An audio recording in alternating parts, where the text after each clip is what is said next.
Hey there, story lovers. This is N.O. Harry, and we're bringing you an epic adventure. What if John Wick tracked down whoever hurt Harry at age 8 and the wizarding world begged Dumbledore to surrender? Hit like, subscribe, and let's begin this journey. Chapter 1, The Boy in the Cupboard. The call came in at 4:47 on a Wednesday afternoon, logged by Surrey police as a welfare concern. Anonymous tip. Neighbor reported hearing a child crying from inside a cupboard for the better part of 3 days. The officer who took the call was a 23-year-old constable named Davies who had been on the job for 8 months and still genuinely believed, that most situations had reasonable explanations. He wrote the address down carefully. Number 4, Privet Drive, Little Whinging. He told his partner they'd probably find an embarrassed parent and a dramatic kid who'd locked himself in playing hide-and-seek.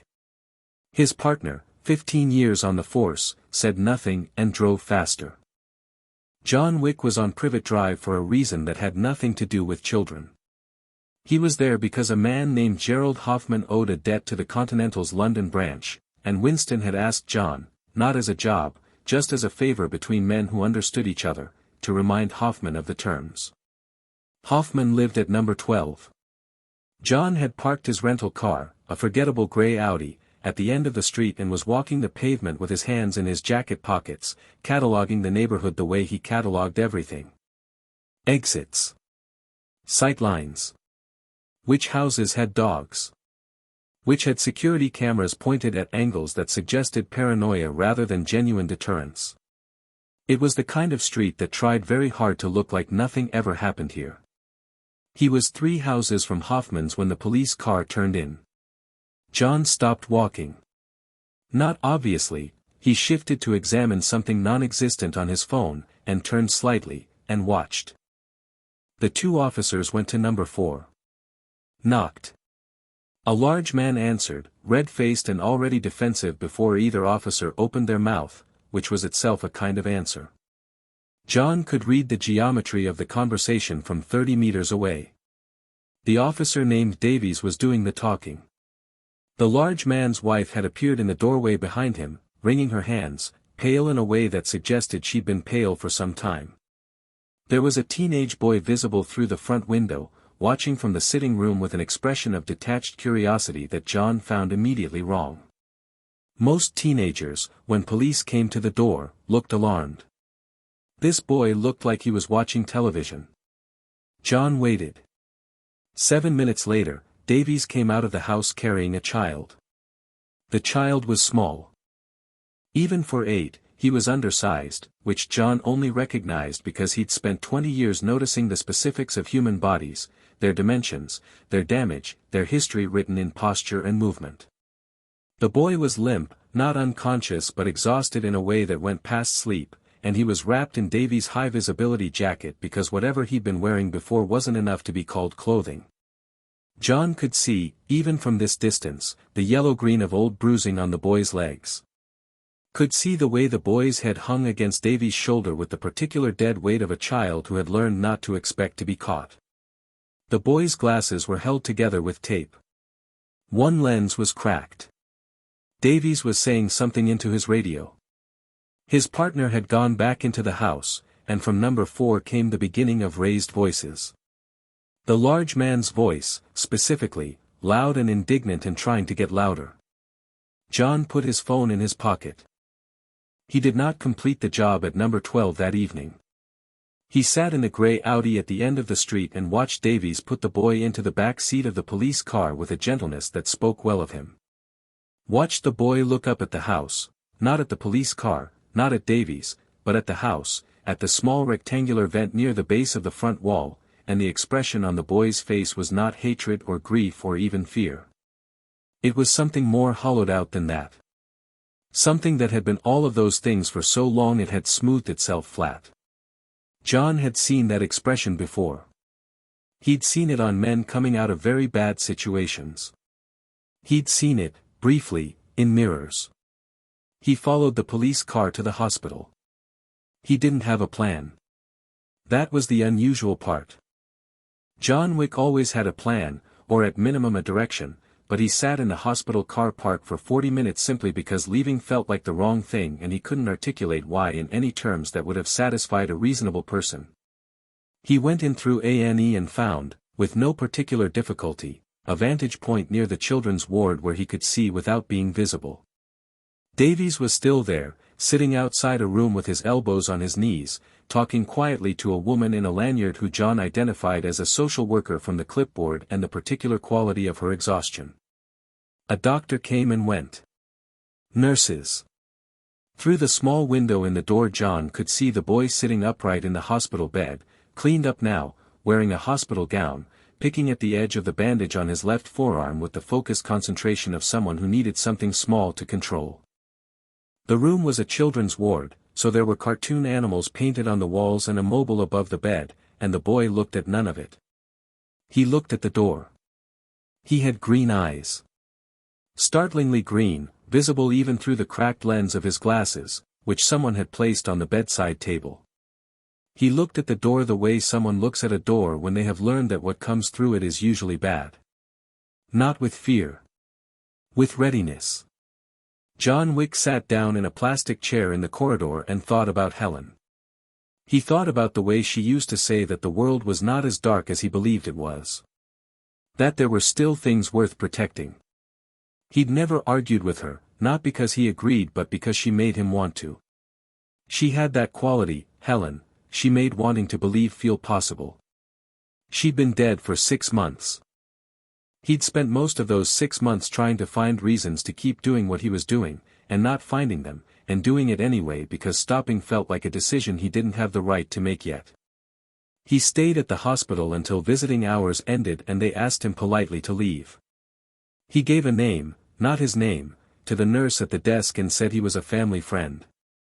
The nurse, a tired woman who'd seen enough to be moved past judgment, looked at him for a moment, then at the door of the boy's room, then back at him. She wrote the name down in her log without comment. He came back in the morning. The boy was still there. Social services were involved, which meant forms and phone calls and a process that moved with the particular grinding slowness of institutions managing tragedy. John found Davies in the hospital canteen eating a bacon roll and sat down across from him without asking. Davies looked up. "Can I help you?" "The boy from Privet Drive," John said. "What happens to him?" Davies set down his roll. "I'm sorry, who are you?" "Someone who wants to know what happens to him." It wasn't the answer Davies wanted, but something in John's stillness apparently communicated that a different answer wasn't available. The constable studied him for a moment, measuring, the way young officers did when they were deciding whether they were dealing with a threat or a resource. "Foster care, most likely," Davies said. "There's no other family, apparently. The aunt and uncle, they're being," he stopped. Started again. "There'll be charges. Neglect at minimum. Possibly more." He said it carefully, precisely, like he was trying not to smash the words against each other. "He have a name?" "Potter. Harry Potter." John turned the name over in his mind. "How long?" Davies knew what he was asking. The neighbor who called, Mrs. Figg, 2 doors down, she said she'd had concerns for years. She'd reported before, apparently. Nothing came of it. He paused, and the something that moved across his face then was the specific grief of a person realizing that a system they work for has failed in a way they cannot undo. He's been living in that cupboard, far as we can tell. Under the stairs. They'd put a lock on it. John was quiet for a moment. "What are the Dursleys being charged with?" Davies blinked. "How do you know their name? What are they being charged with?" Another measuring look. "That's ongoing. Why are you asking me this?" "Who are you?" "Someone who wants to make sure the right things happen," John said. He stood, straightened his jacket. "You're a good officer, Constable Davies. Don't let anyone tell you the paperwork is more important than the boy." Davies stared at him. "I don't, how do you know my," but John was already walking. He spent the afternoon making calls. Not the kind of calls most people could make, calls to people who moved in the dark margins of official processes, who could find information and bury it and redirect it and occasionally reshape it into something more useful. He learned the following: Harry James Potter, age 8, orphaned at 15 months in a car accident that had, strangely, notably, killed both parents simultaneously and left the infant without a scratch. Placed with his maternal aunt and her husband by social services, who had subsequently marked the file as resolved and moved on. No follow-up visits in the past 3 years. The file had been flagged once, 18 months ago, by a Mrs. Arabella Figg of Magnolia Crescent, who had submitted a written concern that had been acknowledged and not acted upon. There was a single anomaly in Harry Potter's file that John's contact flagged but couldn't explain, a brief notation from a hospital visit when Harry was 3, documenting minor bruising and a healed rib fracture, followed by the words, "No further action required," and then, oddly, a note from a different pen entirely that read, "The boy must remain with his family. A.D." There was no person with the initials A.D. anywhere in the Social Services Department, and the note had no official header or record number. John looked at that notation for a long time. He went back to the hospital. Harry was awake, sitting with a social worker who was trying, with the air of someone who'd been trying for several hours, to get him to eat a cup of pudding. Harry was not eating the pudding. He was watching the social worker with those green eyes and answering her questions in monosyllables, and his hands were flat on his thighs in a posture that was so clearly practiced, so clearly the posture of a child who had learned that stillness prevented incidents, that John felt something in his chest move in a way he wasn't entirely comfortable with. He knocked on the open door. The social worker looked up. "Visiting hours aren't until, I told the desk I was a family friend," John said. "My name is John. I'm sorry to interrupt." Harry looked at him. Children, in John's experience, were divided into 2 categories when it came to strangers.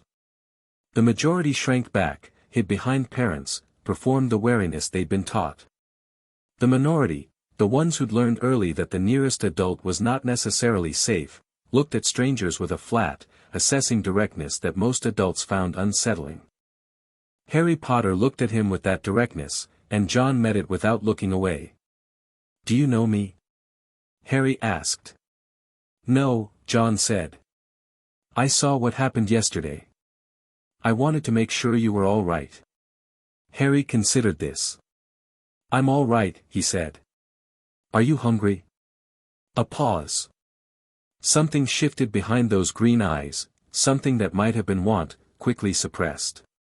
"They gave me pudding. The pudding looks terrible." "It is," Harry agreed, and then seemed surprised by his own agreement. The social worker was looking between them with an expression that suggested she was trying to find a policy that covered this exact situation. "I really do need to ask you to, I'll wait outside," John said. He looked at Harry. "I'll be just outside, if that's all right." Harry looked at him for another moment, and then said, very quietly, "Okay."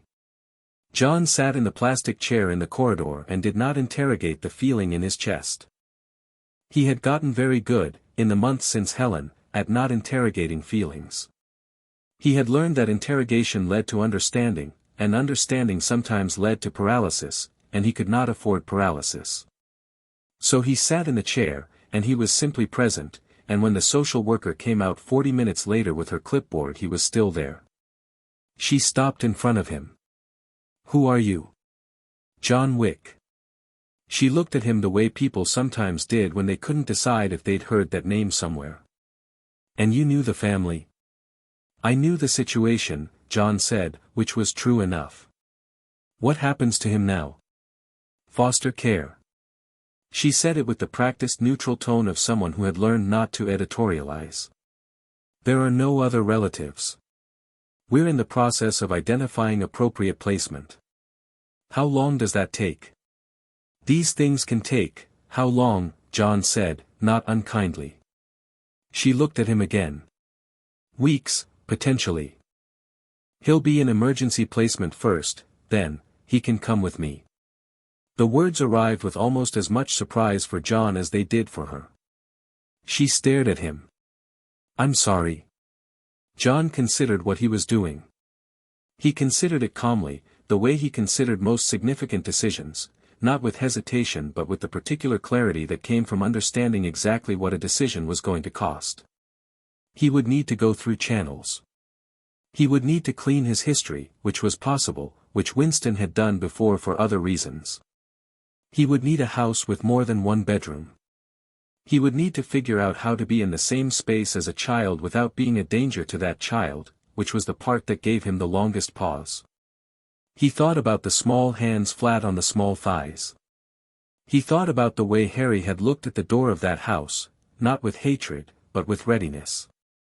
He thought about Helen, who had wanted children, who had said once, quietly, on a Sunday morning when neither of them was entirely awake, "I think we'd be good at it, you know. I think you would, especially." He'd laughed at that. She'd been serious. "I want to apply for emergency foster placement," John said. "I have resources. I have a stable home. I want to pursue it through the proper channels." That's not how this works. "You can't simply, I understand there's a process," John said. "I'm asking you to tell me how to begin it." The social worker looked at him for a very long time. Then she looked at the door of the hospital room, where, through the small window, Harry Potter was sitting up in bed and very deliberately not eating his pudding and watching the door with those catastrophically green eyes. She looked back at John. "There are forms," she said. "Good," John said. "I'm very good with paperwork." It took 3 weeks and the kind of string pulling that John had learned to do quietly and thoroughly, the way he did everything.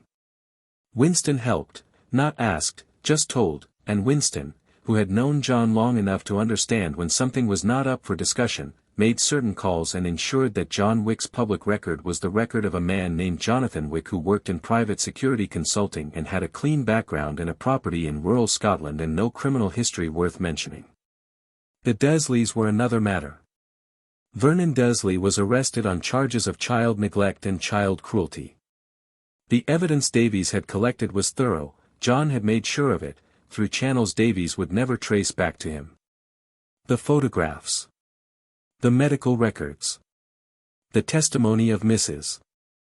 Figg, who had turned out to be a sharp-tongued, cat-obsessed woman in her 60s who wept when John came to her door, wept in a way that suggested she had been waiting for someone to knock on it for years.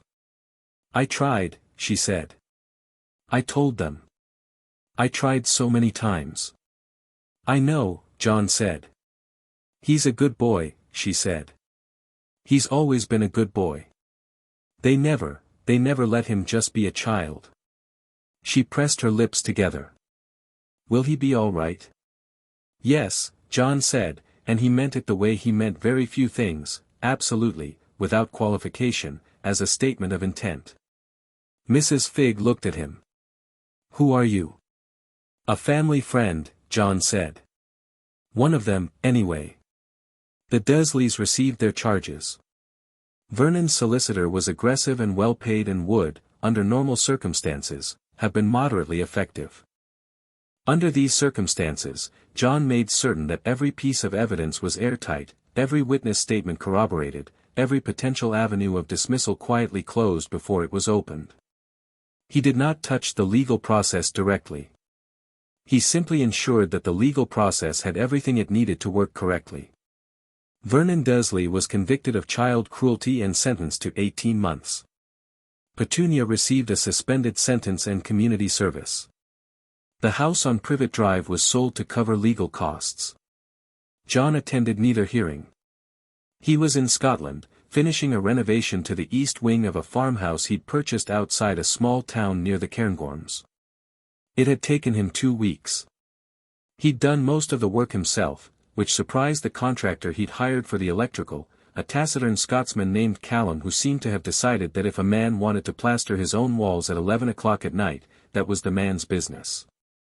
The room he built for Harry was not a child's room from a catalogue. It had good natural light and proper bookshelves and a bed that was not a cot. It had a desk. It had curtains that opened wide in the morning. It had a lock on the inside of the door, but not on the outside. He also got a dog. The dog was a Belgian Malinois puppy named Marcus, not after anyone, just a name that seemed right, and John drove to Edinburgh to pick him up from a breeder the social worker had recommended. The breeder spent 15 minutes assessing John with the wariness he suspected she used on all her puppy buyers, and then said, "He'll be a working dog. He needs a job."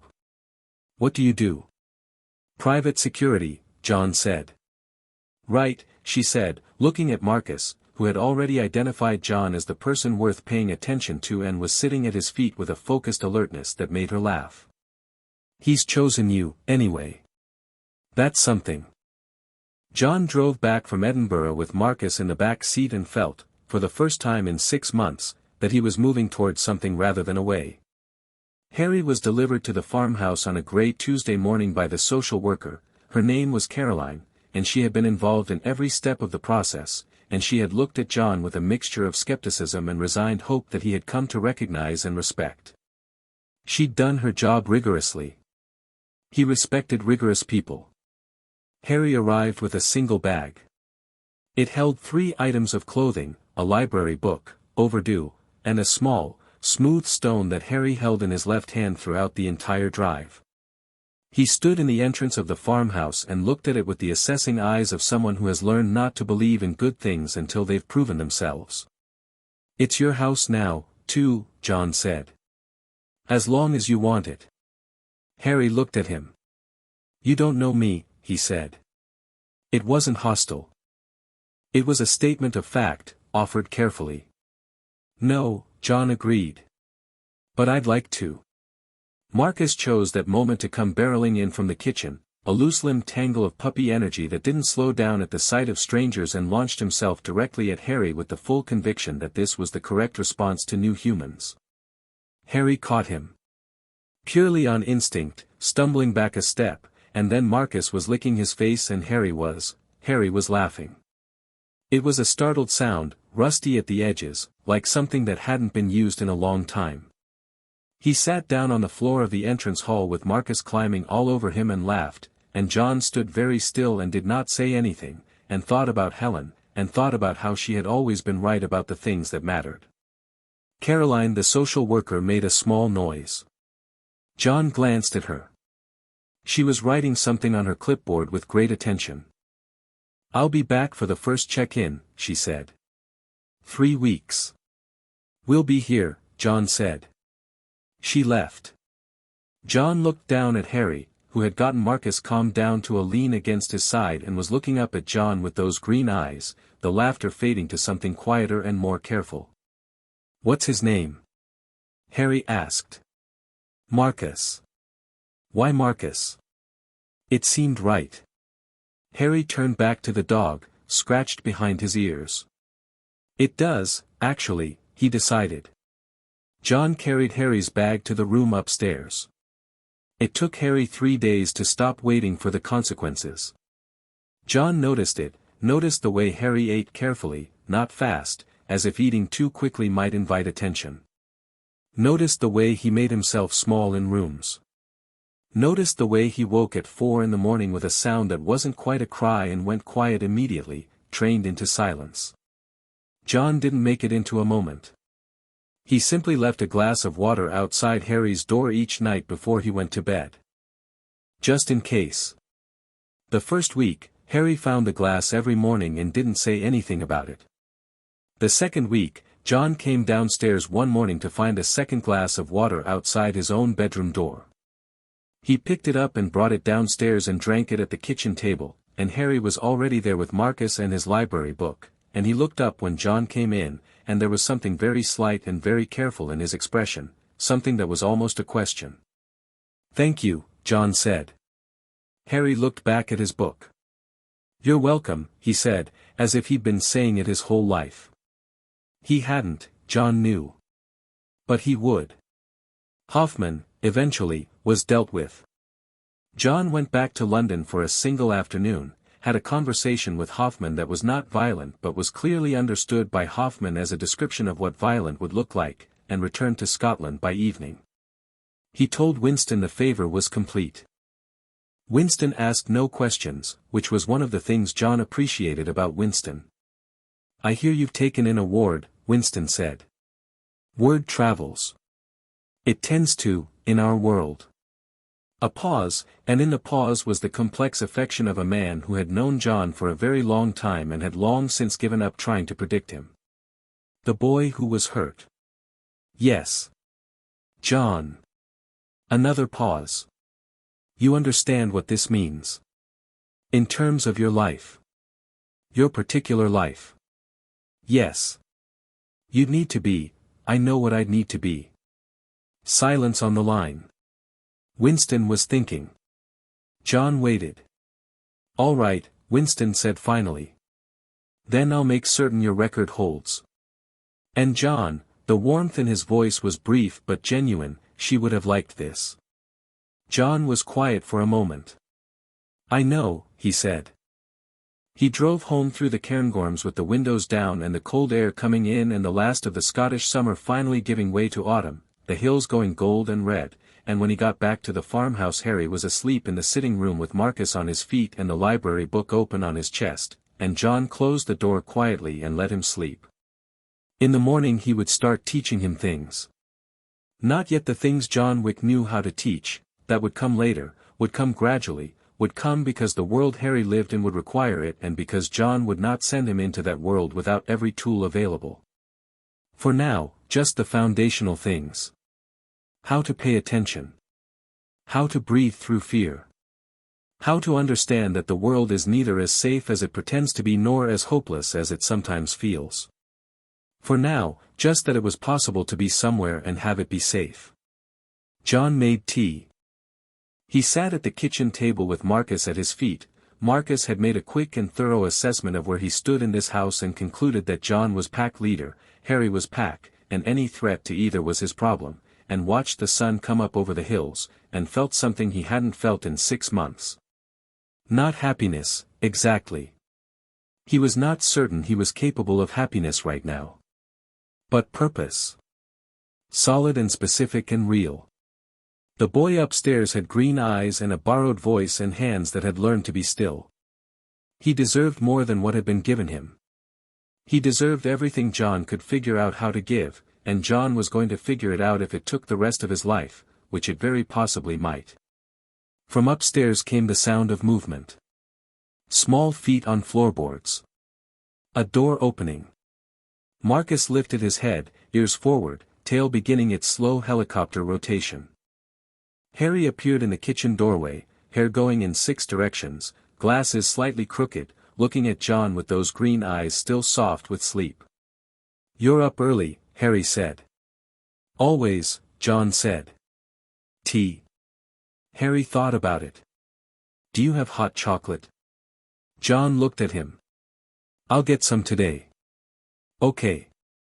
Harry came and sat at the table across from him, folded his hands, looked at the hills through the kitchen window.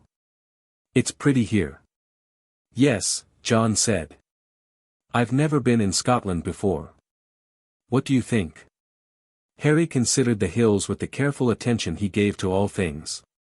Marcus came and put his head on Harry's knee, and Harry put his hand on the dog's head without looking down, automatic and easy, already certain of him. I think, Harry said, that it's the kind of place where you could be hard to find. John looked at the 8-year-old across his kitchen table. Looked at the quality of thought behind those green eyes, the way the child's mind turned over information and drew real conclusions from it. Yes, John said. That's exactly what it is. Harry nodded, satisfied. He looked back at the hills. Good, he said. Chapter 2, What he teaches. The first time Harry's magic did something undeniable, he was 9 years old and John was teaching him to fall. Not metaphorically. Literally, how to fall on a hardwood floor without breaking a wrist, how to roll with impact rather than against it, how to turn a body going down into a body already moving toward what came next. It was the 3rd week of what John had started calling, in his own mind, the curriculum, which was not a word he'd used aloud because Harry was 9 and curricula were for school, and what John was teaching had nothing to do with school. Harry had been doing well. Better than well, actually. He learned physical things with a speed and ease that John recognized from his own early training, that particular quality of a body that pays close attention to instruction and then simply does the thing. He didn't argue with corrections. He didn't get frustrated when he failed. He tried again, and again, and again, with a patience that most 9-year-olds didn't have and that Harry had probably developed in a cupboard under some stairs. John did not think about the cupboard more than necessary. They were in the sitting room, furniture pushed back, Marcus observing from the doorway with the focused interest of a dog who has decided training sessions are the best part of the day. John had just demonstrated a backward roll from a standing fall for the 4th time. Harry had executed it 3 times correctly and once with a small technical error at the shoulder that John had pointed out without ceremony. Again, John said. Harry fell, rolled, came up. Left shoulder, John said. Harry fell, rolled, came up. Perfect. Good, John said, which was high praise, and Harry knew it. Now, what do you do if your left shoulder is already injured? What's the adaptation? Harry thought about it for a moment, which was correct. John had taught him very early that thinking before moving was not hesitation, it was preparation, and the difference mattered. Then he tried a variation, instinctively compensating with his core, and it wasn't quite right but it was thoughtful and John opened his mouth to explain the adjustment, and Harry slipped on the edge of the mat. It wasn't a dangerous fall. The floor was hardwood but they'd been training on the mat for an hour and Harry knew how to fall on hardwood by now. John saw it happening and let it happen, because learning to recover from unplanned falls was the point, and Harry was going to be fine. Except that Harry's hands came down palm first toward the floor, and the floor between his hands and the hardwood, the air between them, flashed white, and the force of the impact dispersed outward in a ring that rattled every window in the sitting room simultaneously and sent Marcus scrambling backward into the hallway and knocked 3 books off the shelf on the opposite wall. Harry sat up. Looked at his hands. Looked at John. The sitting room was very quiet. I didn't, Harry started. I know, John said. I didn't mean to do that. I know, John said again. He crouched down to Harry's level, examined his hands, unmarked, fine, the skin completely undamaged despite what should have been a sharp impact, and then looked at Harry's face. Harry was not afraid, exactly. He was the thing he always was, which was carefully watchful, waiting to understand what something meant before deciding how to feel about it. Has that happened before? A long pause. Define that, Harry said. Something you didn't mean to do. Something that shouldn't have been possible. Another pause, longer. Then, sometimes things move. When I want them. Things that are too far away. He said it quietly, braced for something. And once, at the old house, when Dudley was going to hit me, I was up on the roof somehow. I don't know how I got there. John sat back on his heels. He thought about the medical file. The notation in different ink. The boy must remain with his family. A.D. He thought about a 3-year-old with a healed rib fracture and someone with no official record inserting themselves into a social services file. He thought about the way the Cairngorms had gone completely silent the first night Harry had a nightmare, not quiet, silent, every sound simply gone for about 30 seconds before returning, and John had noted it and filed it and hadn't known what to file it under. He looked at Harry, who was watching him with those green eyes, waiting. All right, John said. Harry blinked. All right? All right. We'll work with it. You're not, Harry stopped. Started again. You're not scared. No. John stood, offered Harry his hand, pulled him up. Are you? Harry considered the question with his usual thoroughness. Not of it, he said eventually. More of, what it means. If it means something. Everything means something, John said. We'll figure out what this means. Until we do, treat it the way you treat anything you can do but don't fully understand yet. Carefully. With attention. Don't use it casually. Don't ignore it. Like a weapon you're still learning, Harry said. John looked at him. Where did you get that? You said it last week. About the knife. John had indeed said it last week about the knife, in the context of explaining why Harry would not be learning to use a knife until he could first articulate, clearly and completely, every possible way a knife could be misused. The point was to teach respect before skill. Harry had absorbed it and now, apparently, filed it away as a general principle. Yes, John said. Exactly like that.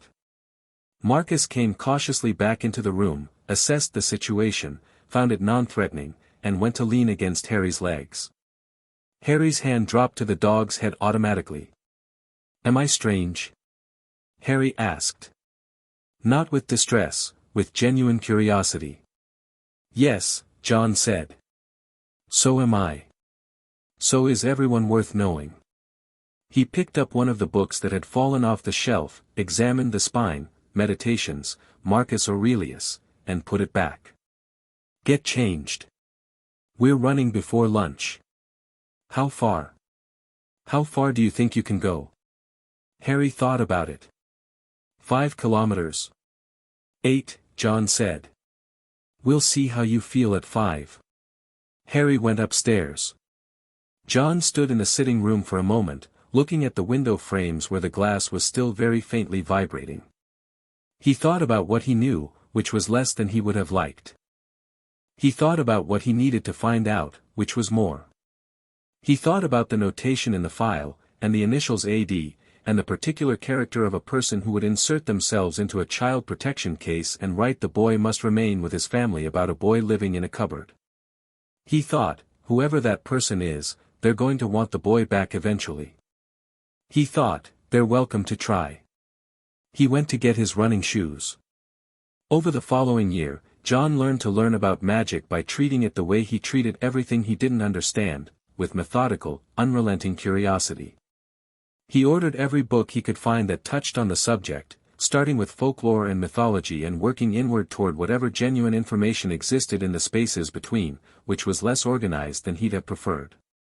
He was, by nature, systematic. He made notes.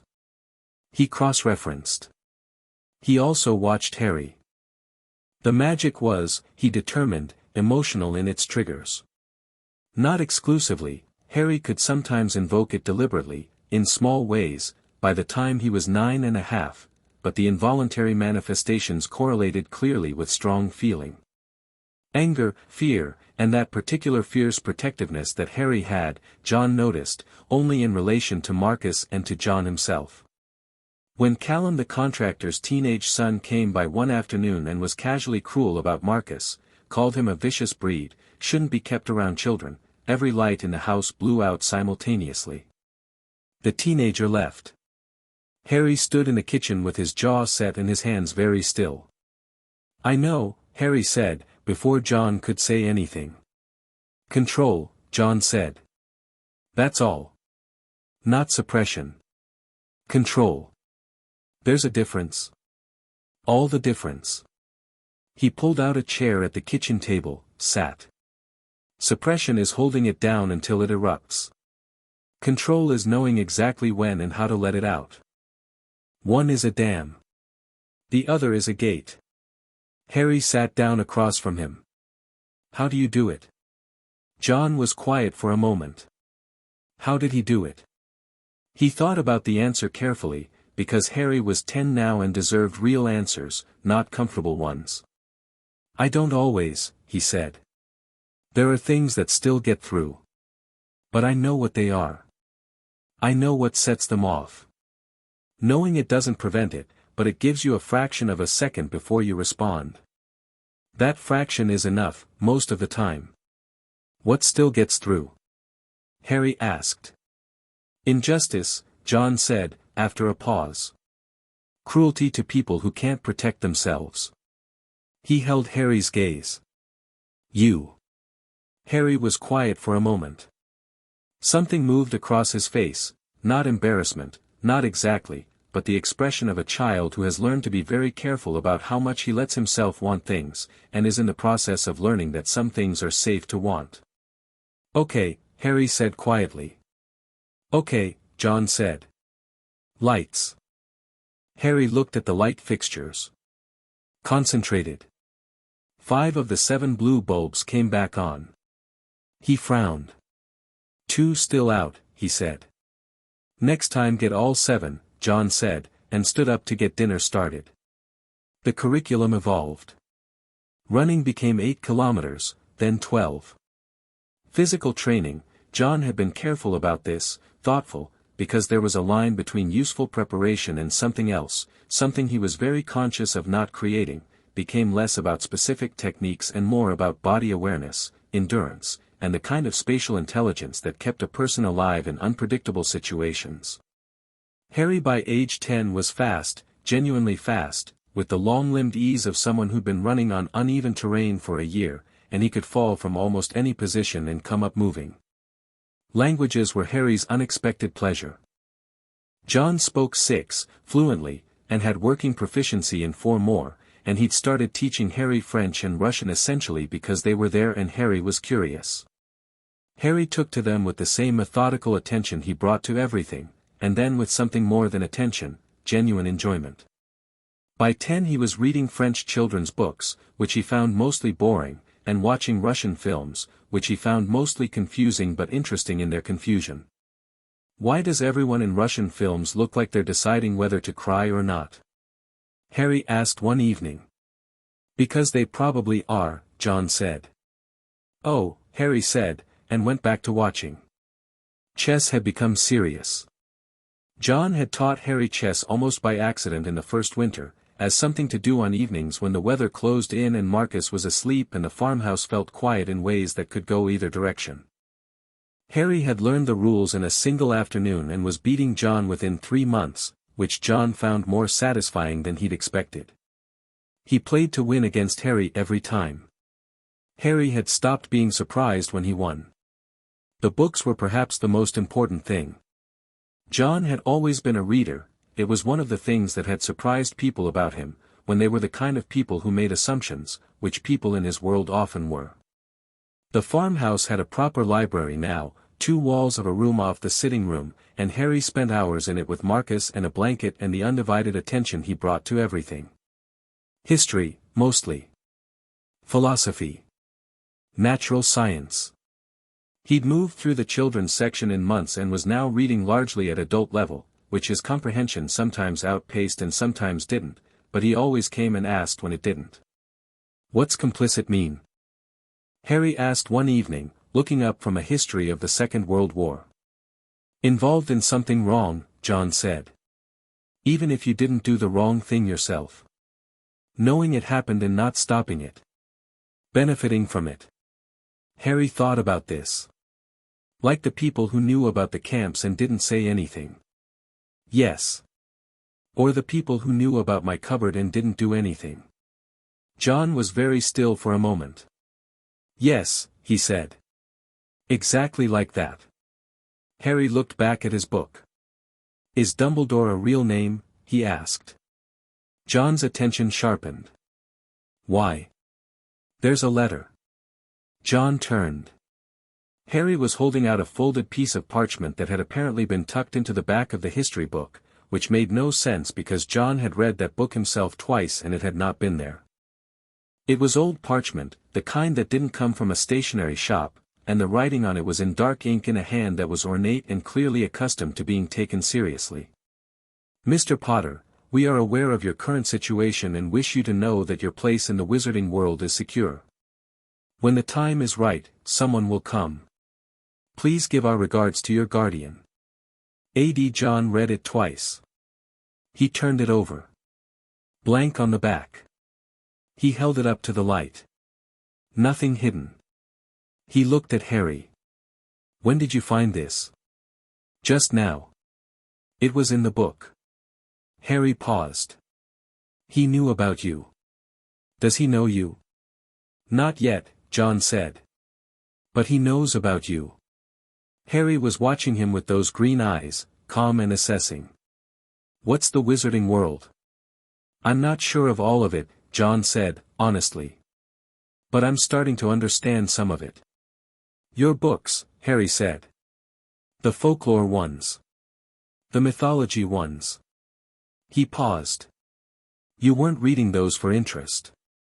No. You were trying to figure out what I was. I was trying to figure out what you could do, John said. There's a difference. Harry thought about this. What did you find? Not enough. John set the letter on the table between them.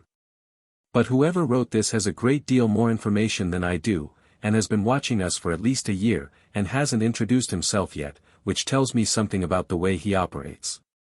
What does it tell you? That he likes to arrange things. That he prefers to come in when you already need him. John looked at the letter. Men like that are useful until they're not. Harry nodded slowly. And then? And then they're obstacles. Harry picked up the letter again, read it a second time. Then he folded it precisely and put it in his pocket. All right, he said. What do we do? John looked at his 10-year-old ward sitting at the kitchen table with a letter from a man he'd never met about a world he'd never been told about, and was struck, not for the first time, by how essentially himself Harry was, not a child trying to cope, not a victim trying to recover, but a person trying to understand things so he could deal with them correctly. First, John said, we train. The letter turned out to be a preview. For months after finding it, Harry was 10 3/4 now, nearly 11, John came downstairs one morning to find that the kitchen table had 12 identical letters on it. Not in envelopes. Just there, precise and parallel, in Harry's place setting, as if someone had set them out like cutlery. Already seen them, Harry called from the sitting room, where he was apparently doing his morning reading. John picked one up. Mr. H. Potter, The Kitchen Table, Cairngorm's Farmhouse, Inverness-shire. He opened it. Hogwarts. A school. Magic. September the 1st. He put it down. He picked up another one. Identical. There are 12, Harry called again. Yes, John said. Does this mean we were supposed to get one earlier and didn't? Probably. A pause. How much earlier? Usually these things start at 11, John said. He knew this, he had, in the past year, expanded his research significantly. The wizarding world in Britain was not as hidden as it believed. It was simply unlooked for. When you looked for it, it was surprisingly present. They started sending these on your birthday. That was 4 months ago. I know. Another pause from the sitting room. You weren't going to tell me about magic school. I was considering my options. Harry appeared in the kitchen doorway, Marcus at his heel, arms folded with the particular quality of someone who is not angry but is clearly done with a certain kind of patience. John. I wasn't sure it was the right environment, John said. For what? For you. Harry looked at him. Looked at the table covered in letters. Looked back at him. I'm going to need more than that. John thought about it. He sat down at the table, moved several letters to clear space, and said, There's a man called Albus Dumbledore who runs the school. He's been involved in your life since before you can remember. He's the one who wrote the letter in your book last year. He's the reason you were placed with the Dursleys. The room was quiet for a moment. He knew about the Dursleys. Harry's voice was even. Very even, in the way things are even when there's something under the surface pressing up. The notation in your file. A.D. John held Harry's gaze. I believe so, yes. Why? I don't know yet. That's what concerns me. John placed both hands flat on the table.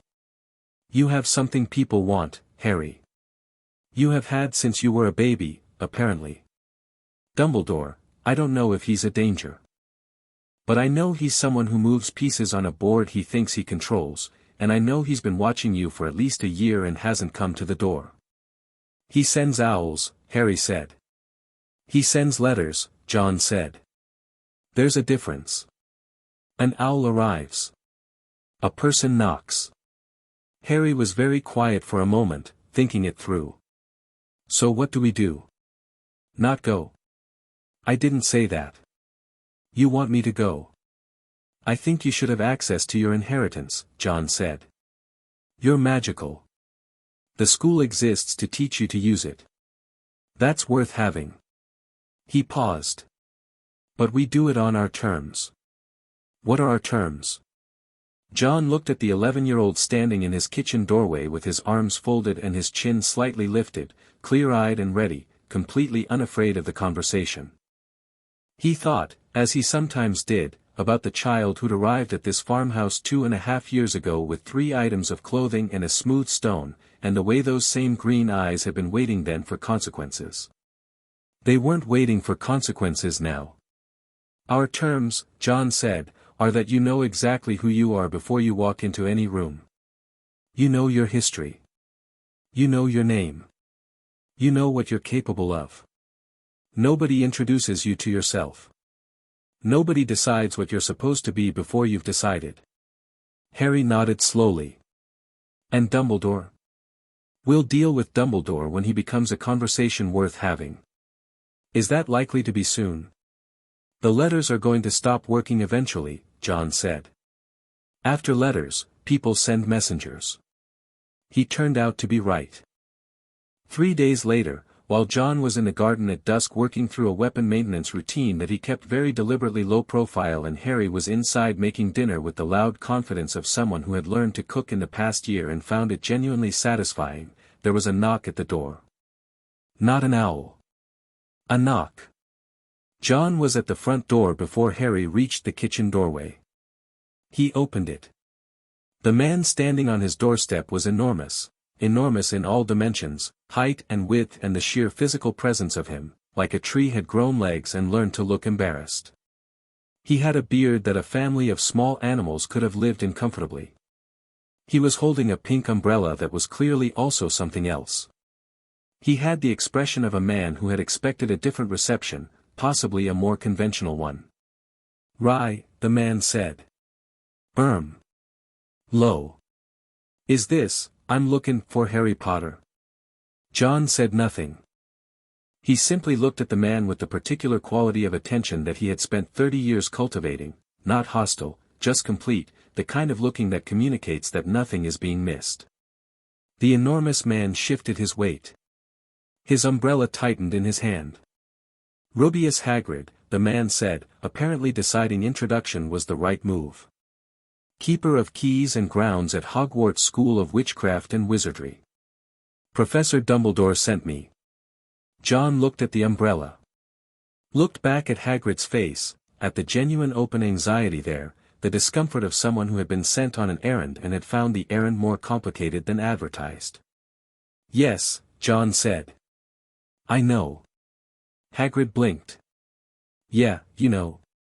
Professor Dumbledore has been sending letters for 4 months, John said. He could have come himself, or sent someone sooner, or knocked on this door at any point in the past year. He chose this moment and this messenger. I have some thoughts about what that tells me about him." He stepped back from the door. "Come in. We were about to have dinner." Hagrid came in with the careful movements of a very large person in a space built for smaller ones, ducking the door frame, turning sideways to navigate the hallway, and then stopping abruptly when Harry appeared from the kitchen. The giant of a man looked at Harry Potter and his face did something complicated and immediate, cycling through recognition and grief and a fierce gladness, and he said, very quietly, "Blimey. Yeah, look just like your father. Got your mum's eyes, though." Harry looked at him. "You knew my parents?" "Knew them." Hagrid's voice cracked slightly. "Knew the best people I ever met, Harry. Best people." He pressed his lips together, rallied. "Your mum and dad, they were, listen, there's a lot I've got to tell ya." "There's a lot we'd like to know," John said from behind them. "Sit down, Mr. Hagrid. Dinner first, then we'll talk." Hagrid sat, or rather, lowered himself onto the reinforced bench by the kitchen table with the care of a man who had learned from experience that regular furniture made no promises. Marcus circled him twice, apparently decided he was acceptable, and went back to his spot. Harry served dinner with the automatic ease of someone for whom feeding other people had become a natural gesture, and Hagrid looked at the plates and then looked at Harry and then looked at John, and John could see him recalibrating something. Professor Dumbledore said, Hagrid started. What did he say? Harry asked, sitting down. He said you might need, he said the muggles hadn't told ya bein' a wizard, and that it might come as a shock, and that I should, he trailed off, looking at Harry, who was eating dinner with the calm of a person who had known about magic for the better part of 2 years. Yeah no, Don, yeah. Yes, Harry said. Since when? Since I was 9, Harry said. Since before that, really, since I've always been able to do it. But since I was 9, I've known what to call it. Hagrid looked at John. Ya told him? He figured it out, John said. I filled in details. The enormous man was quiet for a moment, turning this over. Something in his posture shifted, the slight deflation of a person who had prepared for a particular kind of conversation and found it unnecessary. But underneath the deflation was something else, something more genuine, relief. So Yerry all right, then, he said to Harry. Yerry, you're not, I'm fine, Harry said, and there was a quality to it that made Hagrid's eyes go slightly bright. I've been fine for 2 years. He paused, then added more quietly, I wasn't fine before that. No, Hagrid said. Yeah weren't. And I always worried.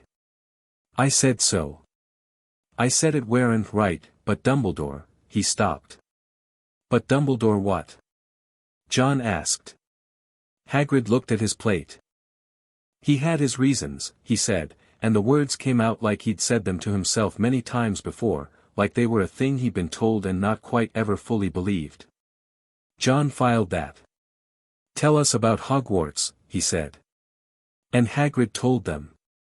He told them with the passion of a man who had loved something deeply for a very long time, and it was genuine, all of it, the moving staircases, the ghosts, the owls, the great hall. Quidditch. The houses. The subject matter, the classes, the teachers. He pulled out the Hogwarts letter with its wax seal and laid it on the table, and it looked, John noticed, nothing like a form letter. It looked like a document that had been written specifically for Harry, and had been waiting for specifically Harry, for a specific and intentional period of time. Harry read it. Read it again. Set it down. It says I'll need to go to Diagon Alley, he said. Fair supplies, yeah, Hagrid said. Books, robes, wand, when? I can take ya. If ya like. Hagrid looked between Harry and John with a kind of careful hope. I mean, if it's all right with, he nodded at John. We'll go together, John said. All 3 of us. Hagrid blinked. Ya want to come? Harry's going to Gringotts, John said. His vault. His history. I'm not waiting outside. Something shifted in Hagrid's expression, not alarm, but awareness. The recalibration again, more significant this time. He looked at John with a new kind of attention, the kind that said he was reporting back to someone and was revising the report in real time. Right, Hagrid said slowly. Well. I suppose there's, right. Good, John said. He looked at Harry. Harry was looking at the letter, and the expression on his face was the one John had come to know well over 2 years, the one where he was processing quickly, turning things over, finding the edges and the shape of something new. But underneath the processing was something else. Something young and unguarded that Harry hadn't entirely learned to control. Excitement. Pure and simple, a child's excitement at the promise of something extraordinary. He looked up and caught John watching him. Magic school, Harry said. Magic school, John confirmed. Harry looked back at the letter. Then, quietly, in that voice that was rarely young and sometimes very much was, she would have wanted to know about this. My mum. The kitchen was very quiet. Yes, John said. She would have. Hagrid, to his considerable credit, didn't say anything. He sat very still and looked at the table, and his large hands were flat on the wood, and he was, John could see this clearly, grieving, in the honest, uncomplicated way of someone who had loved Lily and James Potter and had never entirely stopped. Marcus put his head on Hagrid's knee. Hagrid's hand came down on the dog's head like a man grabbing a lifeline. "Good dog," he said thickly. "He is," Harry said. The three of them sat at the kitchen table in the Cairngorms farmhouse with the dark hills outside and the warm kitchen inside, and Marcus did his rounds among the knees of the assembled humans, and John watched Harry reading the Hogwarts letter again with a look on his face that was the specific look of someone standing at the edge of something large and not afraid of it, and he felt something he had no adequate vocabulary for. Not pride, exactly, though it was close to that. Something more like, there it is. Whatever had been in that child in the cupboard under the stairs, whatever had survived the Dursleys and the lock and the years of making himself small, had grown into this.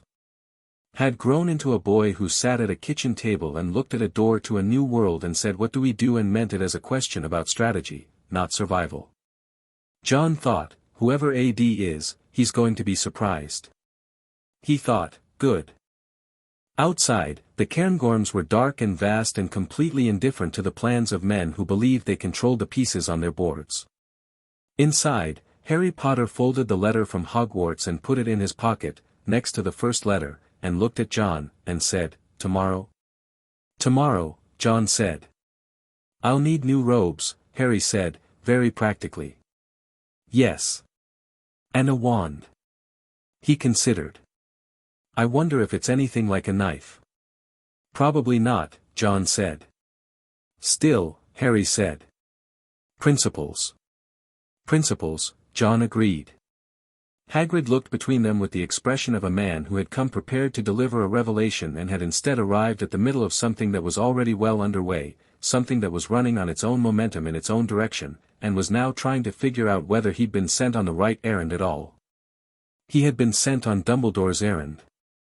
But sitting at John Wick's kitchen table, watching Harry Potter talk about wand selection with the same calm methodology he apparently brought to everything, Hagrid had the distinct and growing feeling that this errand, and possibly the larger plan it was part of, was about to go in a direction nobody at Hogwarts had prepared for. He took a large bite of his dinner and said nothing. Which was, under the circumstances, the wisest thing he'd done all day. Chapter 3. The letter and the ledger. Diagon Alley on a Tuesday morning in late July was busy in the way of a place that didn't know it was being observed. John had been to London enough times to find crowds unremarkable, but this crowd was different in ways that required adjustment. The people moved differently, with a loose, unhurried confidence that came from existing in a world where the normal rules of concealment didn't apply, where you could buy a cauldron in the open air and nobody would call the papers. They talked loudly about things that would have stopped traffic on any Muggle street. A woman walked past carrying what appeared to be a cage containing a small volcanic explosion. Two old men were having an argument about dragon liver that had attracted a small audience. Harry walked beside John and took it all in without breaking stride. That was the thing about Harry at nearly 11, he'd been trained, intentionally and not, to observe without reacting, to gather information before forming responses, and the result was a child who moved through Diagon Alley on his first visit looking not overwhelmed but interested. Cataloging.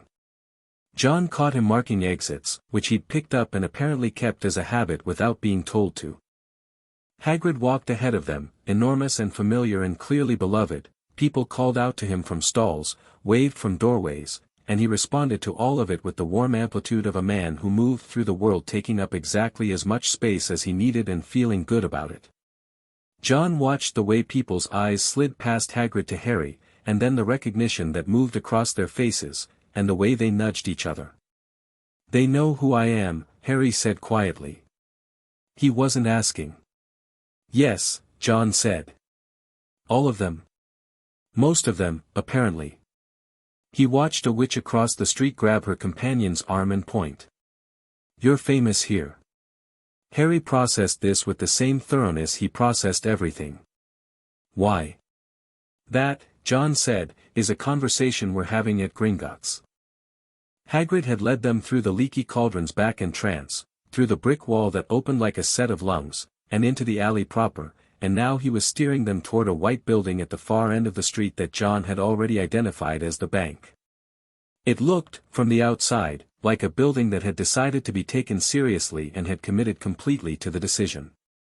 The goblin at the outer door looked at them with the particular disdain of a very old organization with very little patience for people who wasted its time.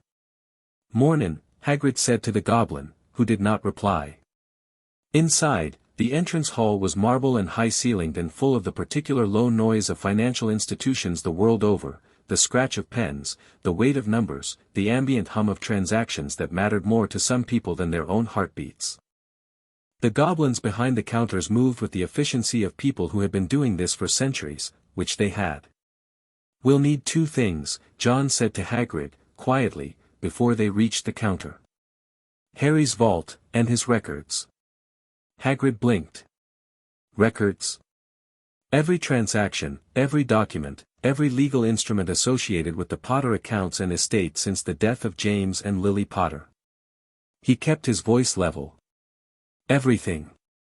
I'm just here for the one vault key." "That's fine," John said. "We'll handle the rest." He stepped up to the counter. The goblin who looked up at him had the ancient, angular face of something that had stopped being impressed by humans around the time of the Norman conquest. He looked at John. He looked at Harry. He looked back at John with an expression that might, if you were generous, be described as fractionally attentive.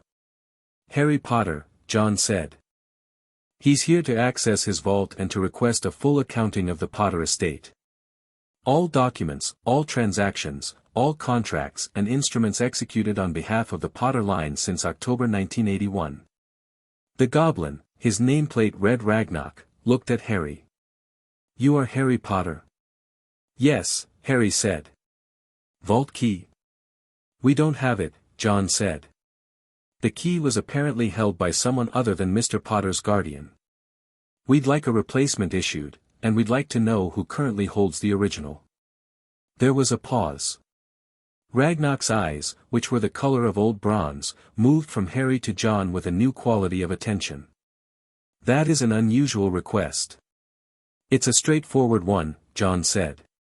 The original key was collected on the night of October 31, 1981, by Albus Dumbledore, acting under a temporary guardianship provision filed the same evening.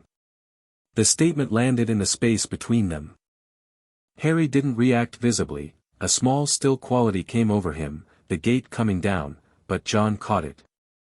"A temporary guardianship," John said. "Temporary," Ragnarok confirmed. "Standard duration 12 months. Automatically revoked upon assignment of permanent guardianship." "Which happened approximately 2.5 years ago," John said. "When Harry was formally placed in my care through Surrey Social Services." "Indeed." Ragnarok's expression didn't change, but something in his posture shifted by a fraction. "Mr. Dumbledore has continued to hold the key and has made periodic inquiries regarding the account balance since that time." John was quiet for a moment. "How periodic?" "The most recent inquiry was 6 weeks ago." Harry was looking at the counter. His hands were flat on the marble, very still, and John recognized the stillness. It was the posture from the hospital bed, from the very first time he'd seen him, the posture of someone controlling the only thing currently controllable. "Harry," John said, quietly. Harry looked at him. "All right?" "Yes," Harry said. He looked at Ragnarok. "I'd like to see everything. Everything in the estate. Everything that's happened to it since my parents died." Ragnarok looked at Harry with the expression of someone who had expected a child and found something else. "That is within your rights as heir to the Potter line," he said. "It will require some time." "We have time," Harry said.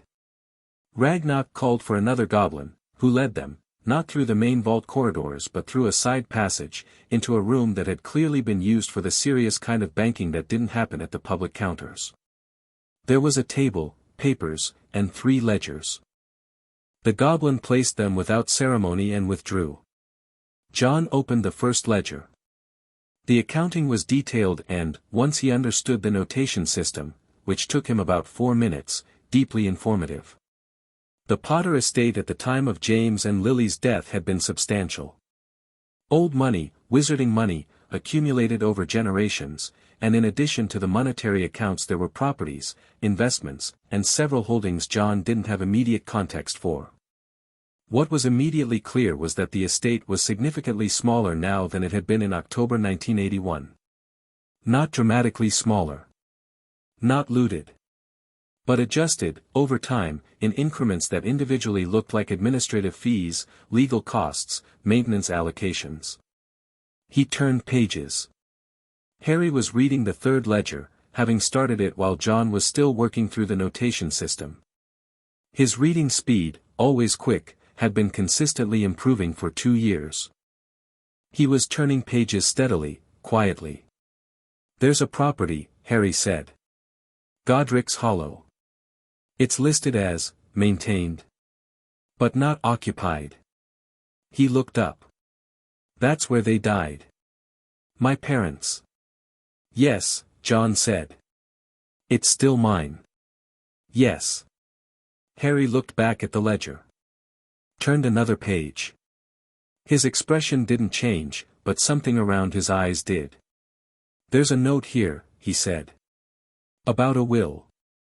John found the page. The Potter will, dated 3 months before the deaths of James and Lily, had designated Sirius Black as Harry's godfather and intended guardian. It was clear, unambiguous, and had been filed formally with Gringotts. Beneath it, dated 2 days after the deaths, was a document filed by Albus Dumbledore invoking an emergency provision that suspended the will's guardianship clause pending a security review. The security review had no closing date. It had simply never been closed. Beneath that was a placement order. Harry Potter, to the care of Petunia Dursley, née Evans. John put the ledger down. He looked at the wall for a moment. He was very familiar with the feeling of wanting to respond to something before he fully understood it, and very practiced at not doing so. He breathed, slow and even, until the clarity returned. "Sirius Black," Harry said. He was looking at the same page. His voice was very careful. "He's in prison." "Yes," John said. "Azkaban. He was convicted of, according to this note, 13 murders and of betraying your parents to Voldemort." "Was he?" John looked at him. "I don't know." Harry looked at the document for a long time. "My parents trusted him enough to make him my guardian," he said. "They trusted someone. And then something happened, and I ended up in a cupboard instead." He turned the page. His jaw was set. "I want to know what happened." "We'll find out," John said. "Is that something you can do?" "Yes," John said. It was, because there were people John knew who could find information in places that official records didn't reach, and because the wizarding world's concealment from mainstream intelligence services meant it had probably never been looked at closely by people who knew how to look. "It'll take some time." "Okay," Harry said. He closed the ledger. Set it flat. Looked at John. "I'm angry." "I know." I'm not going to," he pressed his lips together. "I'm not going to blow anything up. I didn't think you were. I just want to say it. Because it's a lot." He exhaled, slow and deliberate, which was a breathing technique John had taught him and which Harry had integrated without fanfare. "It's a lot of things that were supposed to be mine that someone else decided about. And I'm angry about it." "You're allowed to be angry about it," John said. "Being angry about it is correct. What you do with the anger is the question." Harry looked at the ledgers. "We get accurate information," he said. "And then we make decisions based on that. Not on what we're told." "Yes," John said. Harry nodded, once. "Then let's get my vault key and go get my school things." The vault was deeper than Harry had expected and richer than anything he'd been prepared for, which John could see in the single unguarded moment when the doors opened and Harry saw it, the genuine startlement, quickly settled, of someone who had grown up with nothing and was now standing in front of a small mountain of gold. He didn't lunge for it. He stood and looked at it for a moment, and then he looked at John, and the look said, "This was always mine." "Yes," John said. "It was." Harry took what he needed for school supplies. He was precise about it, measured, not stingy, but not grabbing. He counted out what the Hogwarts list required and added 20% for contingency, which he'd learned from John's habit of always carrying more than he needed in any situation that might change. They emerged from the vault with a moderately heavy bag and went to find supplies. John stayed 2 steps behind Harry in most of the shops, which was the appropriate distance, close enough to be present, far enough to let Harry conduct his own business. Harry bought his books, his cauldron, his potion ingredients, with the methodical focus of someone working through a list. He was polite to shopkeepers, direct in his questions, and utterly unimpressed by the escalating whispers that followed him through every shop they entered. In Madame Malkin's, a pale blonde boy positioned himself next to Harry during the robe fitting, introduced himself as Malfoy, and within 3 sentences managed to say something dismissive about Hagrid, something snobbish about Hogwarts house hierarchies, and something that implied Harry should be grateful for the condescension. Harry listened to all of it without expression. Then he said, pleasantly, "What are your exam results?" Malfoy blinked. "I'm sorry. Exams. Academic results. What are they?" We haven't started school yet." "Right. So you're telling me which house is better based on family names, not actual demonstrated ability." Malfoy opened his mouth. "I don't really care about family names," Harry said. "I'll decide which house I prefer after I meet some people in each one." He looked back at the mirror where Madame Malkin was hemming. "Nice to meet you." Malfoy left shortly afterward. Madame Malkin's expression, carefully professional throughout, betrayed nothing, though John caught the micro-expression of suppressed approval when she turned to her work table. They were in flourish and blots for the books when it started.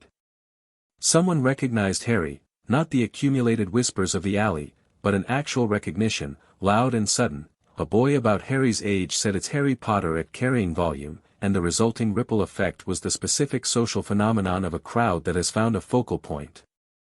People turned. People moved. People wanted to see. Harry was at the counter paying for his books. He didn't turn around. He finished the transaction, took his bag, and turned with the calm of someone who had decided on this bearing and wasn't changing it. He looked at the gathered faces, some excited, some reverent, one old witch actually crying, and he looked at them the way he looked at everything, with attentive patience. "I imagine I'll be more interesting to talk to after I've actually learned something," he said to the room, pleasantly. Someone laughed.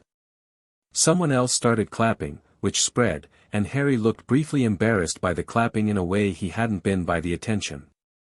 He found John's position at the back of the shop and they exchanged a look. John moved toward the door. Harry followed. Nobody stopped them, because something about John's movement through a crowd communicated, without any aggression at all, that stopping was not a widely recommended option. Outside, Harry exhaled. "That's going to happen a lot, isn't it?" "Probably," John said. "You handled it." "I didn't do anything. That was handling it." Harry considered this. "The boy in the robe shop," he said.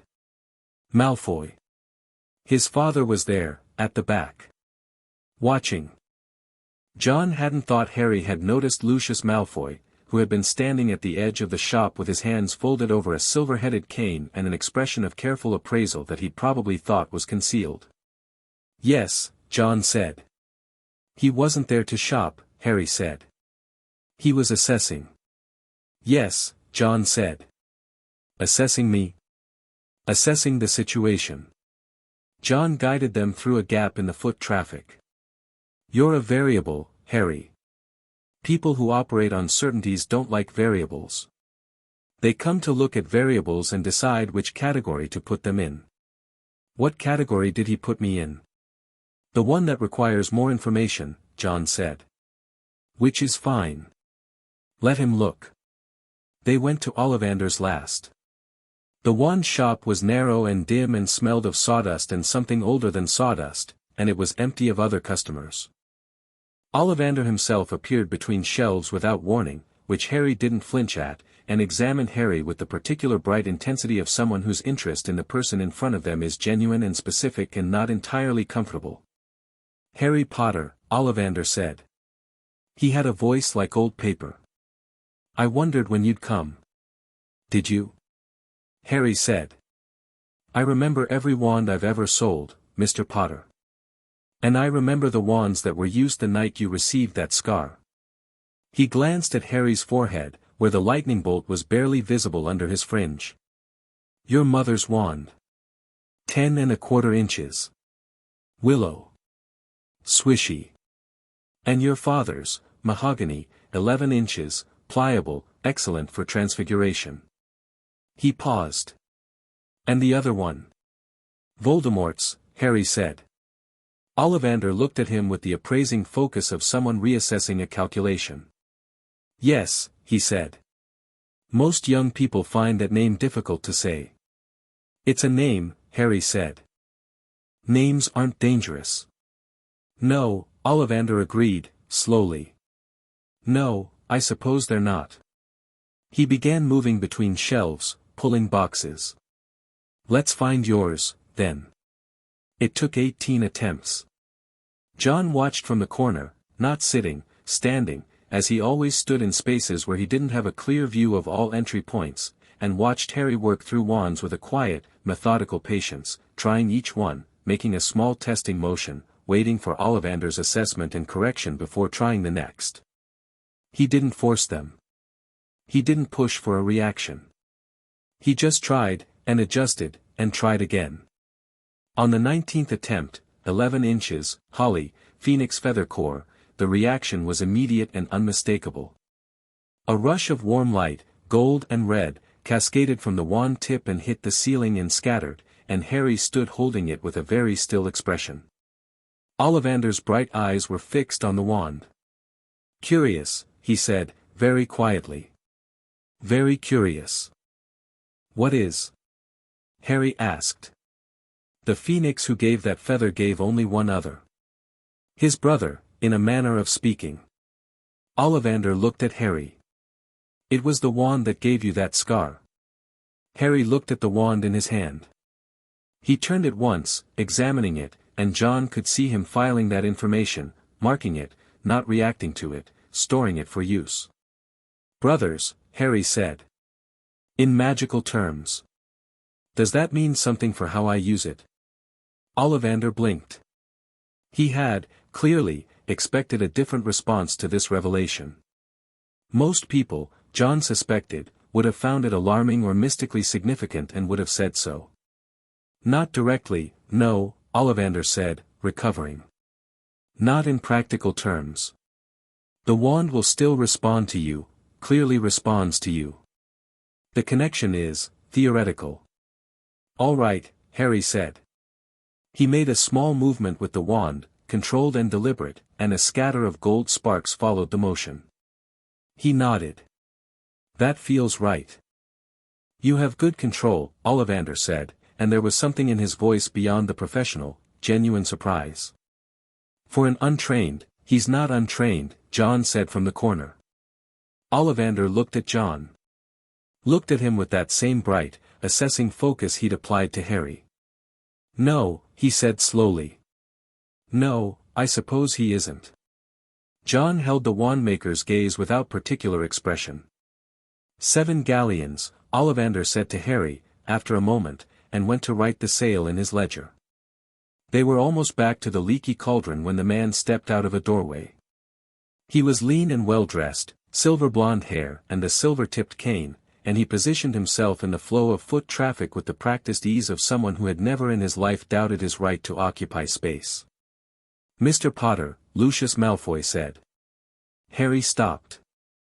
Not because he was startled, he'd seen Malfoy moving to intercept them 30 seconds ago, John knew he had, but because stopping was the correct strategic response.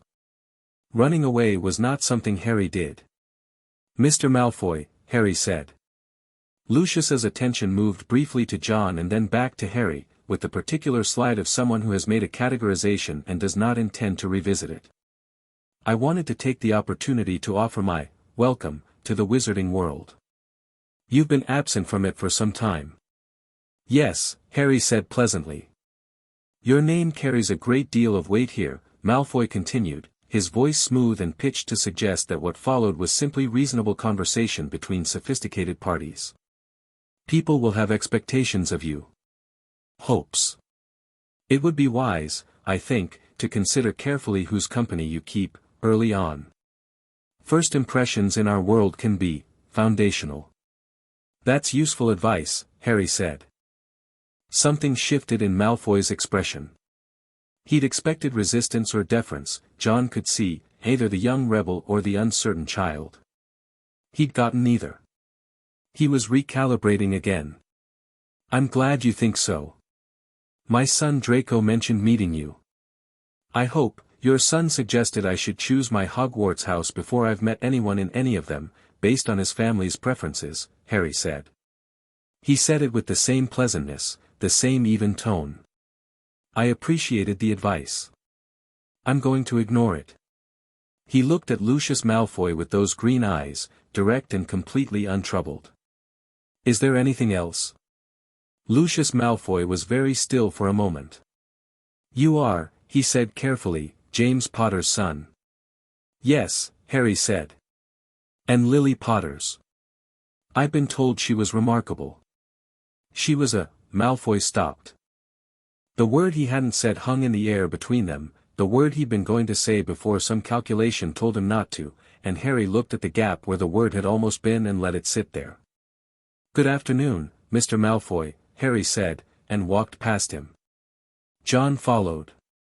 Malfoy didn't move to stop them. John gave him a brief glance in passing, not a warning, just a look, just the complete and undivided attention of a man who had assessed a situation fully and found it not worthy of further action, and Malfoy met it and then looked away, which was the correct response. They walked in silence back through the pub and out into the Muggle Street. Hagrid had long since said his goodbyes, beaming, emotional, clearly revised in his assessment of how this day had gone, and it was just the two of them now, and the bag of supplies, and the late afternoon London light. Well, Harry said. Well, John agreed. That was a lot. Yes. Harry shifted his bag. The records at Gringotts. Sirius Black. What Dumbledore did. He was working through it in order, John recognized, the way he always sorted things, largest to smallest, most urgent to least. And Voldemort's wand and mine being connected. Yes. And basically everyone in that alley knowing who I am. Yes. And a man who used to be on Voldemort's side trying to recruit me before I've even arrived at school. That's what that was, yes, John said. Harry was quiet for a moment. They walked. The London street moved around them, Muggle and oblivious and entirely unconcerned with the specific enormity of what had just happened. John, Harry said. Yes. Whoever AD is. Dumbledore. He put me with the Dursleys on purpose. He didn't make it a question. He had a plan for me. Some kind of placement. Something. It appears that way, John said. And when we show up at Hogwarts, he's going to have a version of me in his head. What I'm supposed to be. What I'm supposed to do. Harry stopped walking. John stopped too, and turned to look at him. He doesn't know what I actually am. No, John said. He doesn't. Good, Harry said. He picked up his bag again and kept walking. Let's keep it that way as long as possible. John considered what he knew about Albus Dumbledore, pieced together over 2 years of careful research, supplemented by what the Gringotts records had shown and what Hagrid had said and hadn't said. He knew Dumbledore had power, genuine and deep power, in the wizarding world. He knew Dumbledore had been involved in at least 2 major wizarding conflicts, had built significant political capital, and operated with the self-assurance of someone who had rarely been wrong about things that mattered.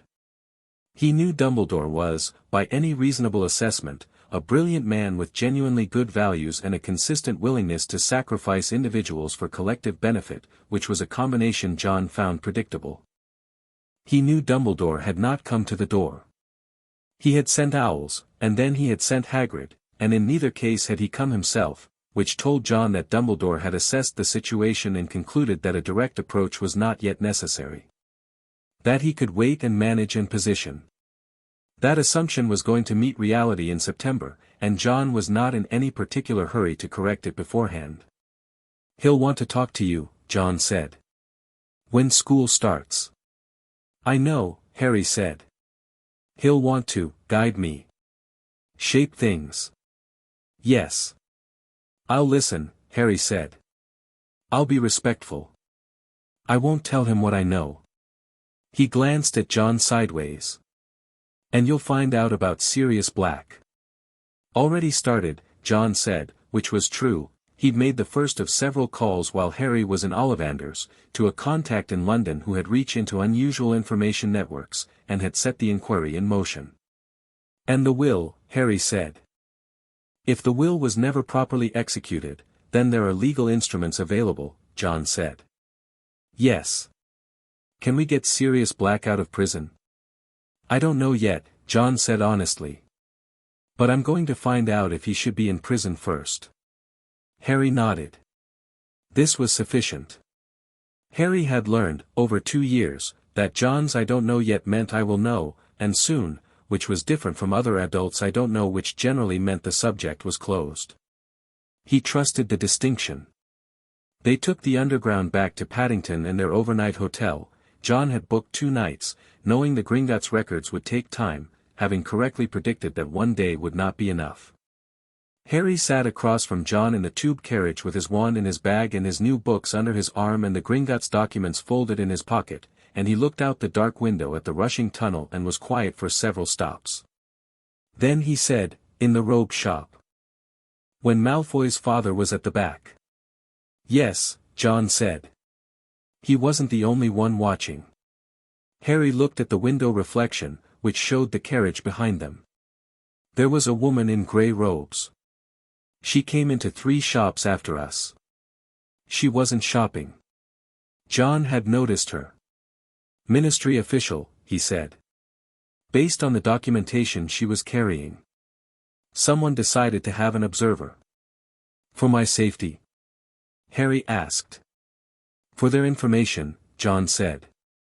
"Does Dumbledore know I'm here?" "He knew the moment Hagrid reported back," John said. "Which was probably before we left Gringotts." Harry turned from the window to look at John directly. "He let us go to Gringotts on purpose," he said. "He could have intercepted Hagrid before he came to us. He could have sent someone before today. He let it happen." John looked at his 11-year-old ward. "Why do you think?" Harry thought. "Because it gave us information, but he still controls the school. He let us have the ledgers because the ledgers don't change the fact that I have to go to Hogwarts to learn magic." He paused. "He's generous with information he thinks doesn't change the board." "Yes," John said.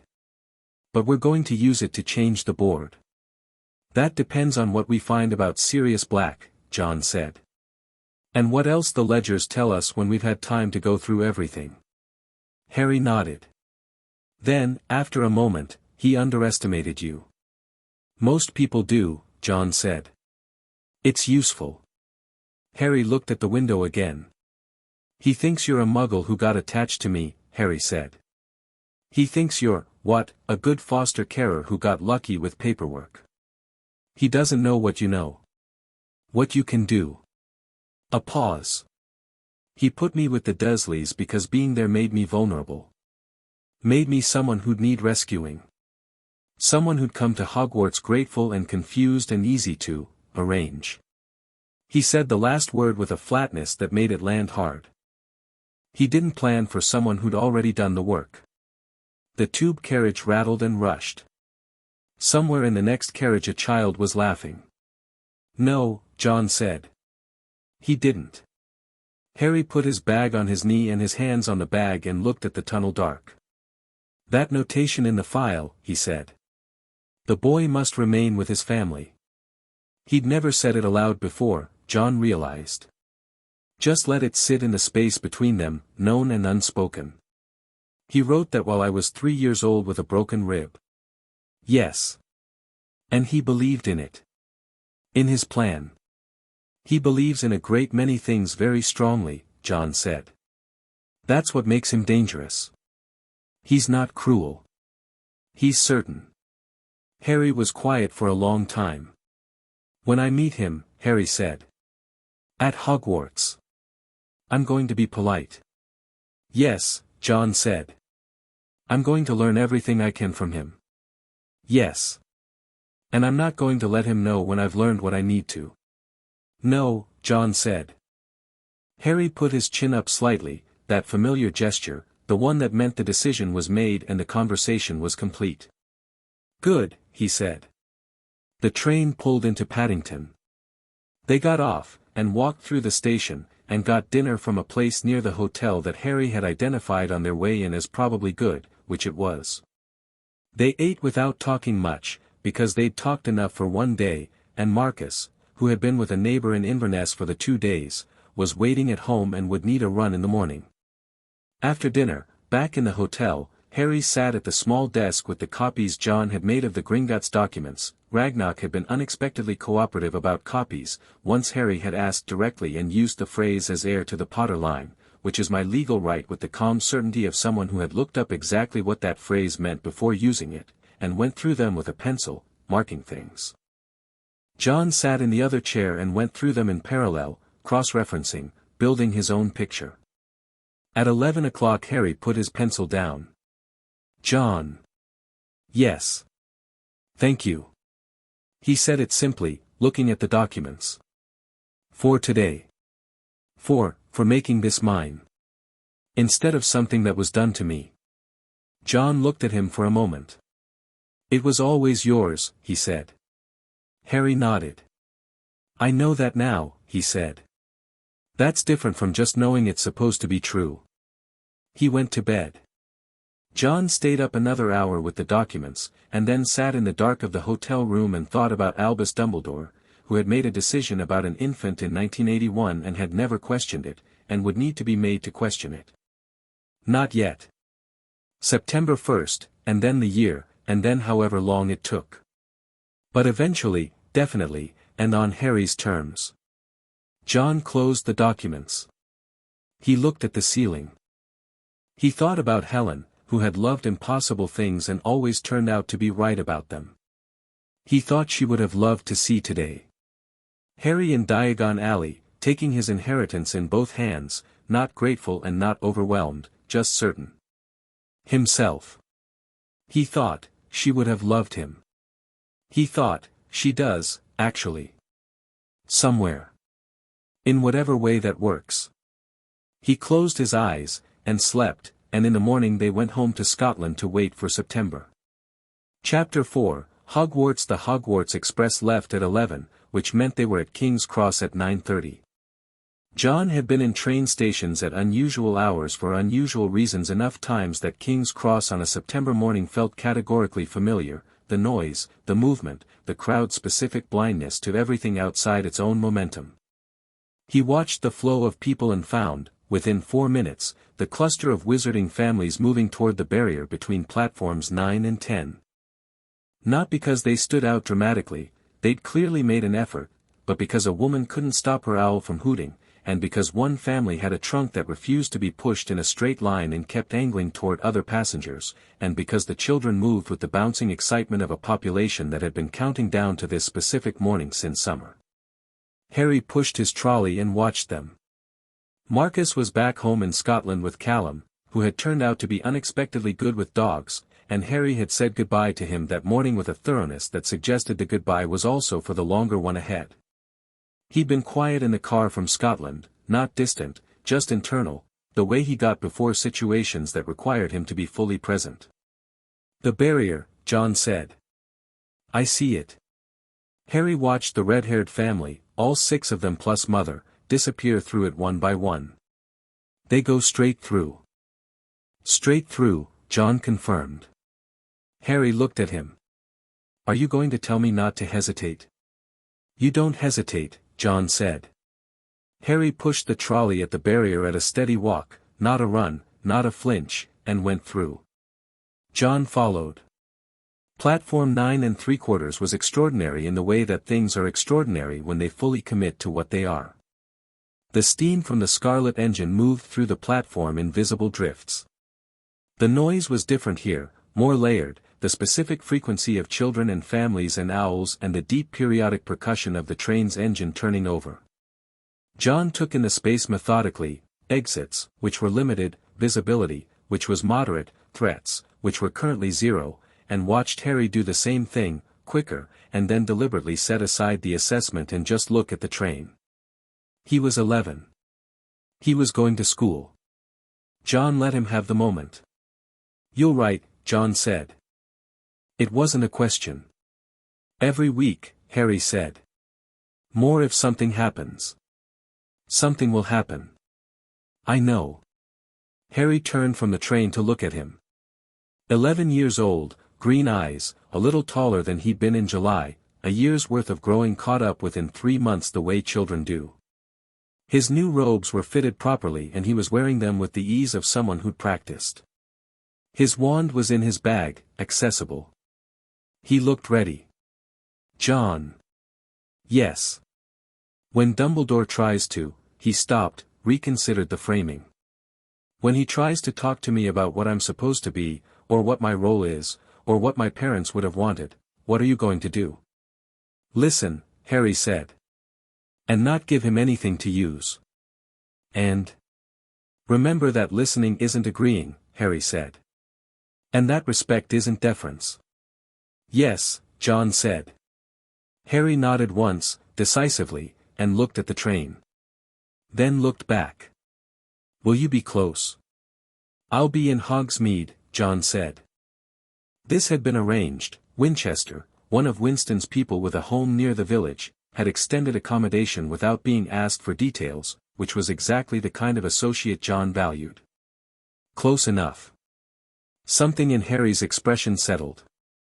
Not that it had been unsettled, but there was a quality in the settling, like something that had been very slightly held was released. Good, he said. The whistle sounded. John put a hand on Harry's shoulder, briefly, which was a gesture that had taken them a year to arrive at and which meant something specific and didn't need to be explained. Harry's hand came up and gripped his forearm for a second, and then he was turning and moving, pushing his trolley toward the train with the purposeful stride of someone going somewhere he's decided to go. He didn't look back. John watched him bored, watched his dark hair disappear into the carriage, and stood on the platform until the train pulled out, and then stood for another minute after it was gone, which was all the time he was willing to give to the specific quality of that silence. Then he went to find his car. The Sorting Hat was older than it looked and louder than Harry had expected.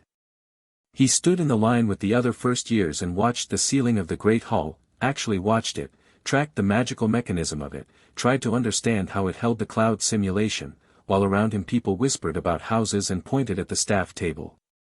Ron Weasley, whom Harry had met on the train, was at his left elbow, managing a complex internal conflict between confidence and terror that was entirely visible on his face. Hermione Granger was 3 people ahead, standing with a straight spine and the focused attention of someone who had been preparing for this specific moment since she got her letter. Dumbledore sat at the center of the staff table. He was exactly what the research had suggested, ancient without frailty, blue eyes sharp behind half-moon glasses, wearing robes that were extraordinary without calling attention to their extraordinariness. He looked out at the first years with an expression of genuine warmth and something else underneath it, something more complex, the expression of a man who had a lot to think about and had learned to think behind a smile. He found Harry's gaze almost immediately, which meant he'd been looking. Harry met it with neutral interest and looked away first, on his terms, without hurry. The Sorting Hat sang its song, which was informative and also quite good as songs went, and then McGonagall began the list. When she reached Potter, the Great Hall did the thing it had been working toward since they walked in, the whole room shifted, the attention swiveling, the collective breath of 400 people orienting toward a single point. Harry stepped forward and sat on the stool, and McGonagall placed the hat on his head, and the hall waited. The hat settled over his ears and said, in a voice only Harry could hear, "Well, well. Now this is interesting." "Is it?" Harry thought back, which was apparently not the standard response, because the hat paused. "You've been trained," the hat said, with what sounded like genuine interest. "Not magically. Otherwise. That's unusual. Are you going to sort me or critique me?" Harry thought. "Both, potentially. You do well in any house, which you probably know. But there's something here, a quality. Not ambition exactly. More like, intention," Harry thought. "Yes. Exactly. You have very clear intentions. Most 11-year-olds do not. Where do I go?" Harry thought. "Based on what's actually useful. Not what's expected." The hat was quiet for a moment. "That is an unusually practical question. I've had good training." "Gryffindor," the hat said, with the quality of a decision fully made. "Not because of your father. Because of the particular kind of courage that chooses difficulty not for glory but because it's the right direction." The hat shouted it to the hall. The Gryffindor table erupted. Harry took the hat off, put it on the stool, and walked to the Gryffindor table with the straight spine and the unhurried stride of someone who has made their peace with being observed. He sat down next to a girl with red hair who introduced herself as Ginny Weasley, except she wasn't actually at Hogwarts yet. She'd sneaked in to watch her brothers, which Harry found immediately and genuinely interesting. "Sneaked in," he said. "How?" "Fred and George," she said, pointing at two identical redheads further up the table. "They know every way in." "Do they share that information?" "For the right trade," Ginny said, with a 10-year-old's absolute confidence. "Good to know," Harry said. Ron made it to the table, Gryffindor, and collapsed into the seat across from Harry with the relief of a person who has survived something. "I was terrified," he said, without any apparent embarrassment about saying so. "I know," Harry said. "You were thinking so loudly I could hear it from 2 places back." "Was it that obvious?" "It was visible from space," Harry said, which made Ron laugh and the tension in his shoulders release, which was the intended effect. Hermione sat down 2 seats away with her book bag over her shoulder and a look on her face that was satisfaction barely contained, and said, "I calculated a 47% probability of Gryffindor based on available literature about the selection criteria." "What was your second choice?" Harry asked. "Ravenclaw, obviously. But the criteria there favor knowledge over action, and I intend to act on what I know, so," she stopped. "Sorry. I'm Hermione Granger. I know who you are." "Harry," Harry said, not Harry Potter, which she clearly noticed. "Harry," she agreed, and extended her hand, which Harry shook, and that was the beginning of something solid. Neville Longbottom found his way to them by the end of the meal, drawn apparently by the gravitational pull of people who were willing to talk to him. He'd sat down apologetically and knocked over his pumpkin juice and then looked at Harry with an expression of prepared resignation, waiting for the reaction. Harry handed him a cloth napkin and asked if he'd heard the Sorting Hat's song properly from where he'd been standing, because he'd missed the first verse. Neville blinked. "Oh, yes, actually, it was, and that was the beginning of something else." The castle was extraordinary and Harry gave it the attention it deserved. Not as spectacle, as infrastructure. He mapped it the way John had taught him to map any space, methodically, starting from the entry points and working inward. The moving staircases were initially challenging, but they moved on a detectable pattern, not random, periodic, and he had it mostly down by the end of the first week. The portraits were genuinely useful once you understood that they gossiped freely about movement within the castle. He found 2 secret passages by the second week, 3 by the 4th, and began a document. He sent the document to John in his first letter. John sent back, "Good start. Find the ones in the West Wing. There are at least 2 more." Harry found them by midterm. He was good at the magic, which surprised nobody who had been paying attention and surprised everyone who had expected a boy from Muggle experience to be behind the curve. He wasn't behind the curve. He was in some ways ahead of it, not because his raw talent was greater than anyone else's, though it was considerable, but because his approach was different. He listened in class with the total attention he brought to everything, took his notes in the abbreviated system John had taught him, and then practiced alone, which was the actual work. He could perform a spell once from instruction, most of the time. The second attempt was usually refinement. By the fifth attempt he was looking for applications, variations, limits. McGonagall watched him in transfiguration with the expression of someone who had taught for 40 years and was being surprised, which she apparently liked. Flitwick made a small involuntary noise of approval after Harry's third successful Wingardium Leviosa variation, not the standard levitation but an angled force version he'd developed by thinking about trajectory. He hadn't shown off. He'd just been working through the mechanics. Snape was the interesting one. Potions was first, and Snape's opening salvo, the particular brand of targeted public humiliation dressed as pedagogy, was aimed at Harry from the first minute, the questions about Bezoars and Aconite delivered with the precision of someone who had decided that embarrassment would be instructive. Harry answered every question.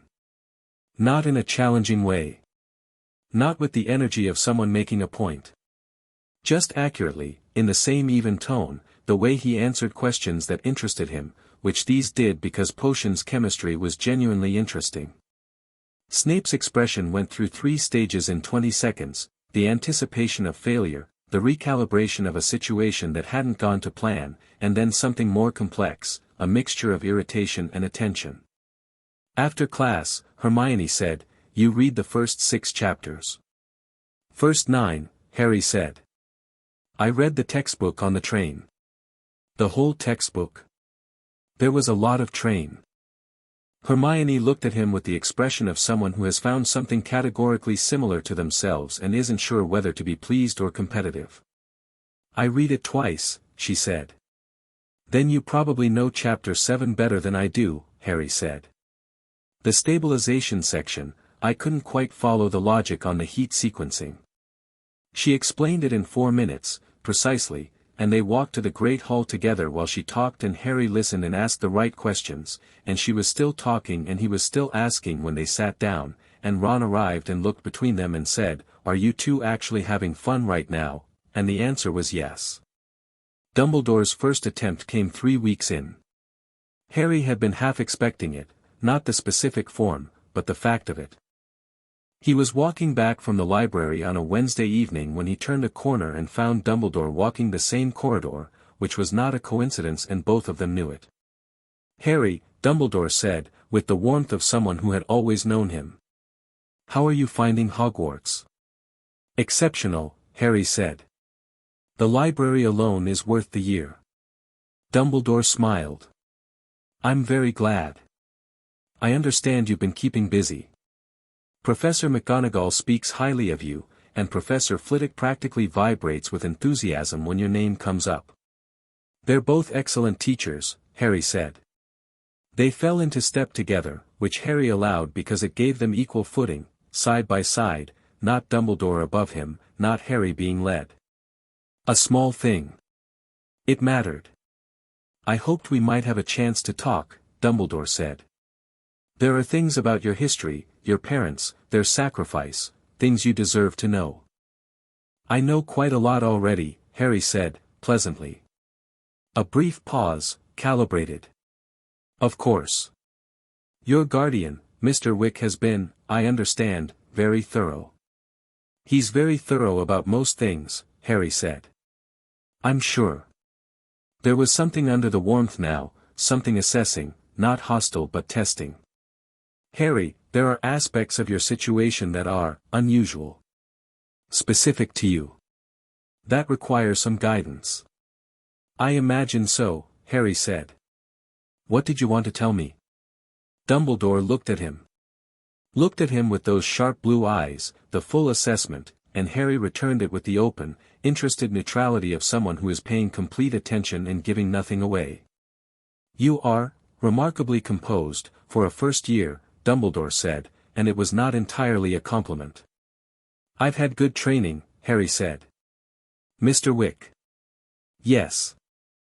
He's a remarkable man," Dumbledore said, and the word remarkable was doing substantial work there, Harry noted, covering several possible meanings simultaneously.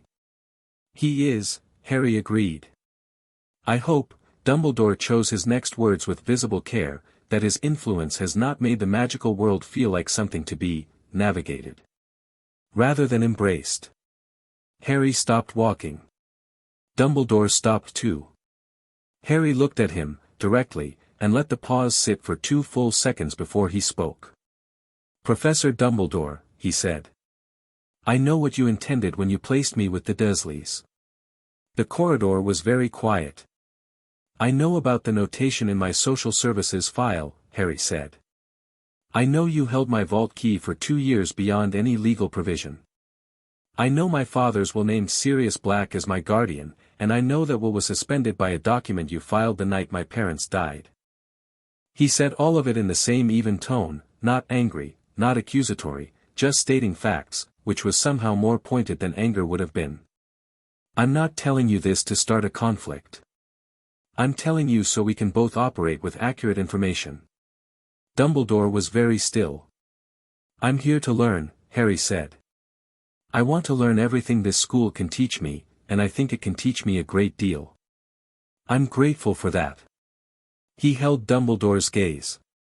"But I'm not a piece on a board. And I think you should know that before we continue talking." Dumbledore looked at him for a long moment. And then, slowly, something changed in his expression, not crumbling, nothing that dramatic, but a shift, a genuine one, the specific expression of a very intelligent person encountering a situation they hadn't fully modeled.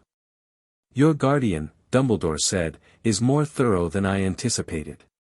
"Yes," Harry said. "And you are more, yourself, than I had calculated." "Yes," Harry said. "I placed you with the Dursleys," Dumbledore said slowly, "because of an ancient protection. Your mother's love, her sacrifice, created a blood ward. As long as you lived with her blood, you were protected from Voldemort," Harry said. "Yes. Who is currently not in a position to harm anyone," Harry said. "And who, even when he returns, and I think he will, is something I'll be better equipped to deal with as a person who knows his own history, not worse."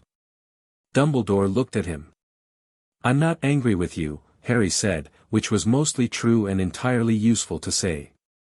"I think you believed you were doing what was right. I think you still believe it." He paused. "I just don't think you get to decide what's right for me without asking me." "You were 15 months old," Dumbledore said, and for the first time the warmth in his voice was real and unguarded, the voice of a man who had made a decision that cost him something and had told himself it was right for so long that the telling had become the truth. There was no asking. "No," Harry said. "There wasn't. But I'm 11 now, not 15 months. So." He picked up his bag. "I'll see you in the Great Hall, sir." He walked away down the corridor. He walked at a normal pace. He did not look back. He turned the corner and kept walking and was in the Gryffindor common room before he let out a slow breath, long and deliberate. Fred Weasley was sitting nearest the portrait hole. He looked at Harry's face and raised his eyebrows. That's the expression of someone who just said something they're 90% sure about. 93, Harry said, and went upstairs. He wrote to John that night. Told him the conversation, factually, in the abbreviated notation system they'd developed for letters, which was readable only if you knew the key. He didn't editorialize. He just reported. John's reply came 2 days later, a single line, exactly right. Don't soften it. Harry put the letter in the secure pocket of his bag and went to defense class. Quirrell was a problem. Harry had identified it in the first week, which made him feel, briefly, like he was imagining things, and then he ran the assessment again carefully and arrived at the same conclusion and stopped questioning it. Quirrell was afraid, but not in the way of a frightened man, in the way of a man performing frightened, wearing fear as a coat over something that had a different quality underneath. His hands shook but his eyes were steady. He stuttered, but not under stress, which was when most people's stuttering increased.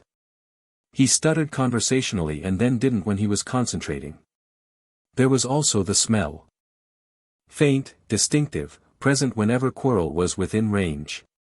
Harry had spent enough time outdoors in Scotland to recognize a wide range of ambient smells and to know when something was wrong in a scent. This was a smell he'd never encountered before but which registered in the category of wrong with a clarity he trusted. He told Hermione in November, 3 weeks before the troll incident. "What do you mean he's performing?" she said, quietly enough, in a library corner. "Watch his eyes," Harry said. "When he's not paying attention to being Quirrell." She watched for a week. She came to him in the library again and sat down and said, very quietly, "He looks like someone who's being controlled." "Or hosting something," Harry said. She looked at him. "That's a very specific suggestion." "I've been doing some reading," Harry said. "On what?" "On the dark arts," Harry said. "Not to use. To understand." Hermione processed this. Harry had found, the same quality he had about information. She believed in having it rather than avoiding it. "Possession," she said. "Something adjacent," Harry said. "I'm not certain yet." "Who would want to possess a defense against the dark arts teacher?" "Someone who needed access to the castle," Harry said. She was quiet for a moment. "The third-floor corridor," she said. "The one that's restricted." "Yes," Harry said. "There's something being stored there," she said. "Something significant. I worked out from what Hagrid said in passing that it was moved from Gringotts." Harry had worked out the same thing independently. "Someone's going to try for it," he said. "Do we go to Dumbledore?" Harry thought about it. "Not yet," he said. "Because Dumbledore already knows. He's the one who moved it here. He's watching. Then he'll catch whoever's after it." "Probably," Harry said. "But the thing being guarded, it's protected by puzzles, isn't it? I can tell from the enchantments in the corridor. It's not a vault. It's a series of challenges." "Which means it's designed to be solvable," Hermione said, and the intelligence in her face was quick and unnerving. "Which means if the person trying to get it can solve the challenges, we should know what's in there," Harry said. "And we should be capable of reaching it if we need to. You want to work through the challenges in advance." "I want to know I can," Harry said. "There's a difference." Hermione considered this for long enough that he knew she was genuinely weighing it. "We tell Ron," she said finally. "He's better at strategic thinking than he looks." "I know," Harry said. He did know. He'd played chess with Ron, lost once, and found the loss more informative than the wins. "I already told him. He thinks the last challenge is a chess game." "How does he know?" "He asked the right portraits," Harry said. Hermione stared at him. "You've already been planning this." "I've been gathering information," Harry said. "There's a difference." She looked at him with the expression she got sometimes, the one that was half exasperation and half something that might have been respect. "You are," she said, "genuinely exhausting." "Thank you," Harry said. The troll happened on Halloween. It was, in John's framework, an opportunity that arrived in a bad disguise. A 12-foot mountain troll wandering the dungeons should have been a crisis and was, for most people. For Harry, standing in the bathroom door with Hermione behind him, she'd been crying in the bathroom after Ron's careless comment, which Ron was already in the process of understanding was something he needed to fix. It was a targeting problem. The troll was large, slow in its pivots, and swung its club in a wide arc that was heavy and committed, which meant it overextended and took time to recover. Harry watched it complete one swing before he moved. He went under the recovery arc, got to the troll's left side, and cast the first spell that would actually work at this size, not Wingardium Leviosa, which Hermione and Ron were shouting at each other about, but Confringo aimed at the wall directly beside the troll's ear. The concussive impact, not the spell itself, was what mattered, something that loud at close range would, the troll staggered.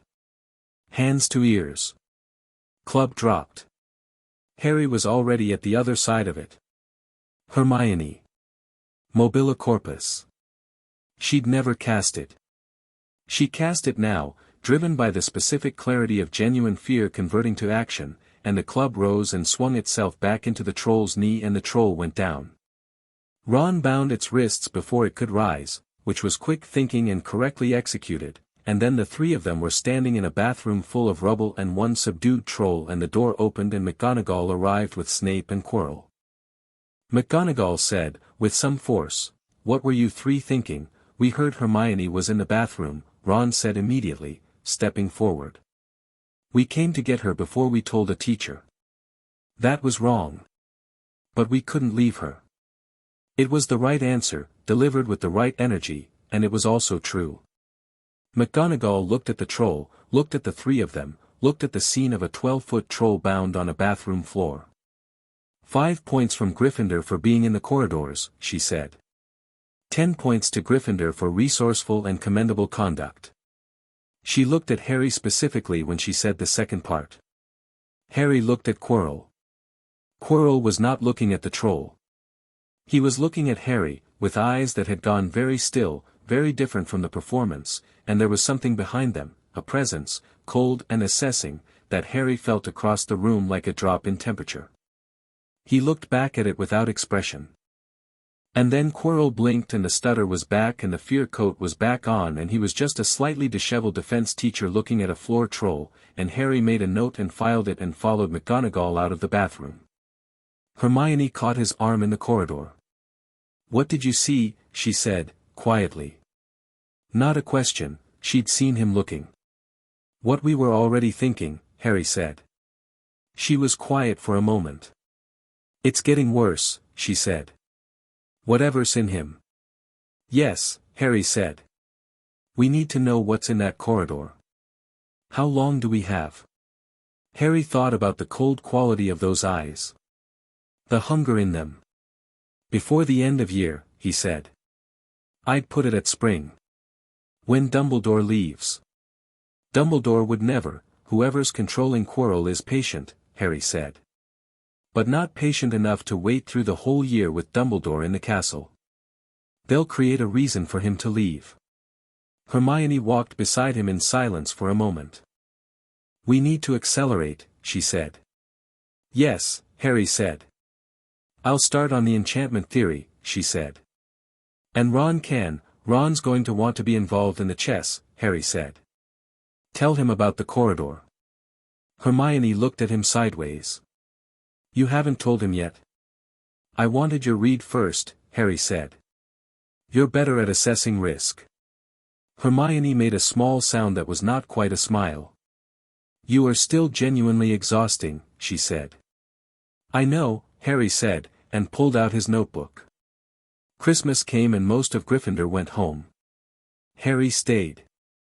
He wrote to John every 3 days during the break, longer letters than usual, the kind that came from having time and quiet.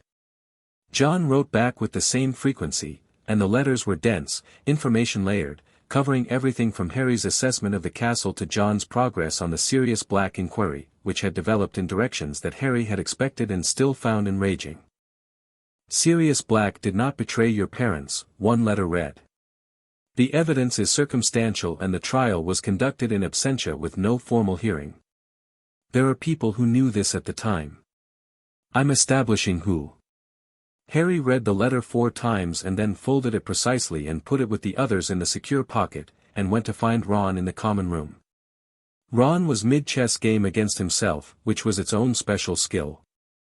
"Sirius Black," Harry said, sitting down across from him. "What do you know about his trial?" Ron blinked.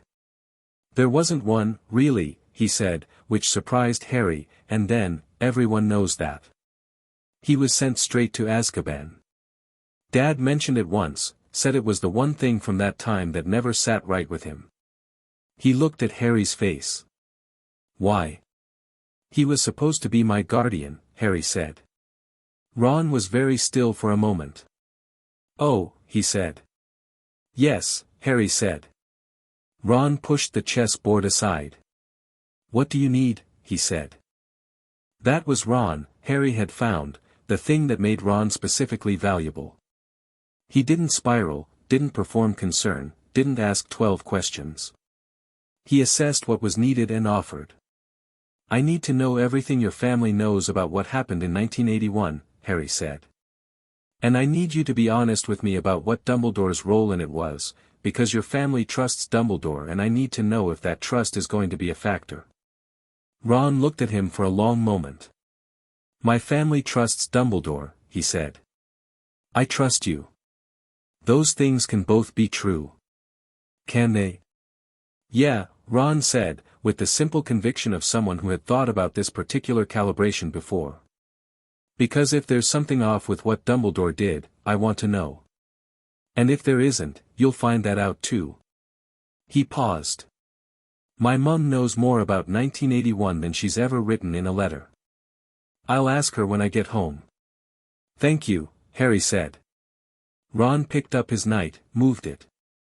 "You know," he said, conversationally, "most people who find out they should have been raised by someone else just get sad about it." "I am sad about it," Harry said. "Yeah," Ron said. "But you're also doing something about it." He looked at the chessboard. "Which I think is the more useful response." Harry looked at the board and didn't say anything, but there was something in the silence that was close to gratitude, and Ron apparently heard it, because he said nothing further and just reset the pieces and gestured for Harry to play. Harry played, and lost, and noted 3 things Ron did that he hadn't seen before, and stored them, and played again. Outside the Gryffindor common room, Hogwarts Castle moved through its winter dark, and somewhere in the third-floor corridor something ancient waited in its concentric rings of challenge and lock, and somewhere in Quirrell's turban something cold was getting restless, and somewhere in Hogsmeade John Wick was reading letters and making calls and building, with the systematic patience of someone who had done this kind of work all his adult life, an understanding of exactly what had been done to Harry Potter and exactly who had done it. The year was half over. Spring was coming.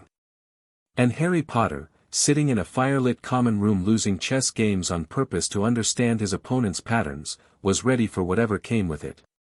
Chapter 5, The Man Who Comes Knocking. Spring arrived at Hogwarts the way it always did, reluctantly, in pieces, the cold holding on past its welcome while the ground softened underneath it and the lake went from iron gray to something almost blue.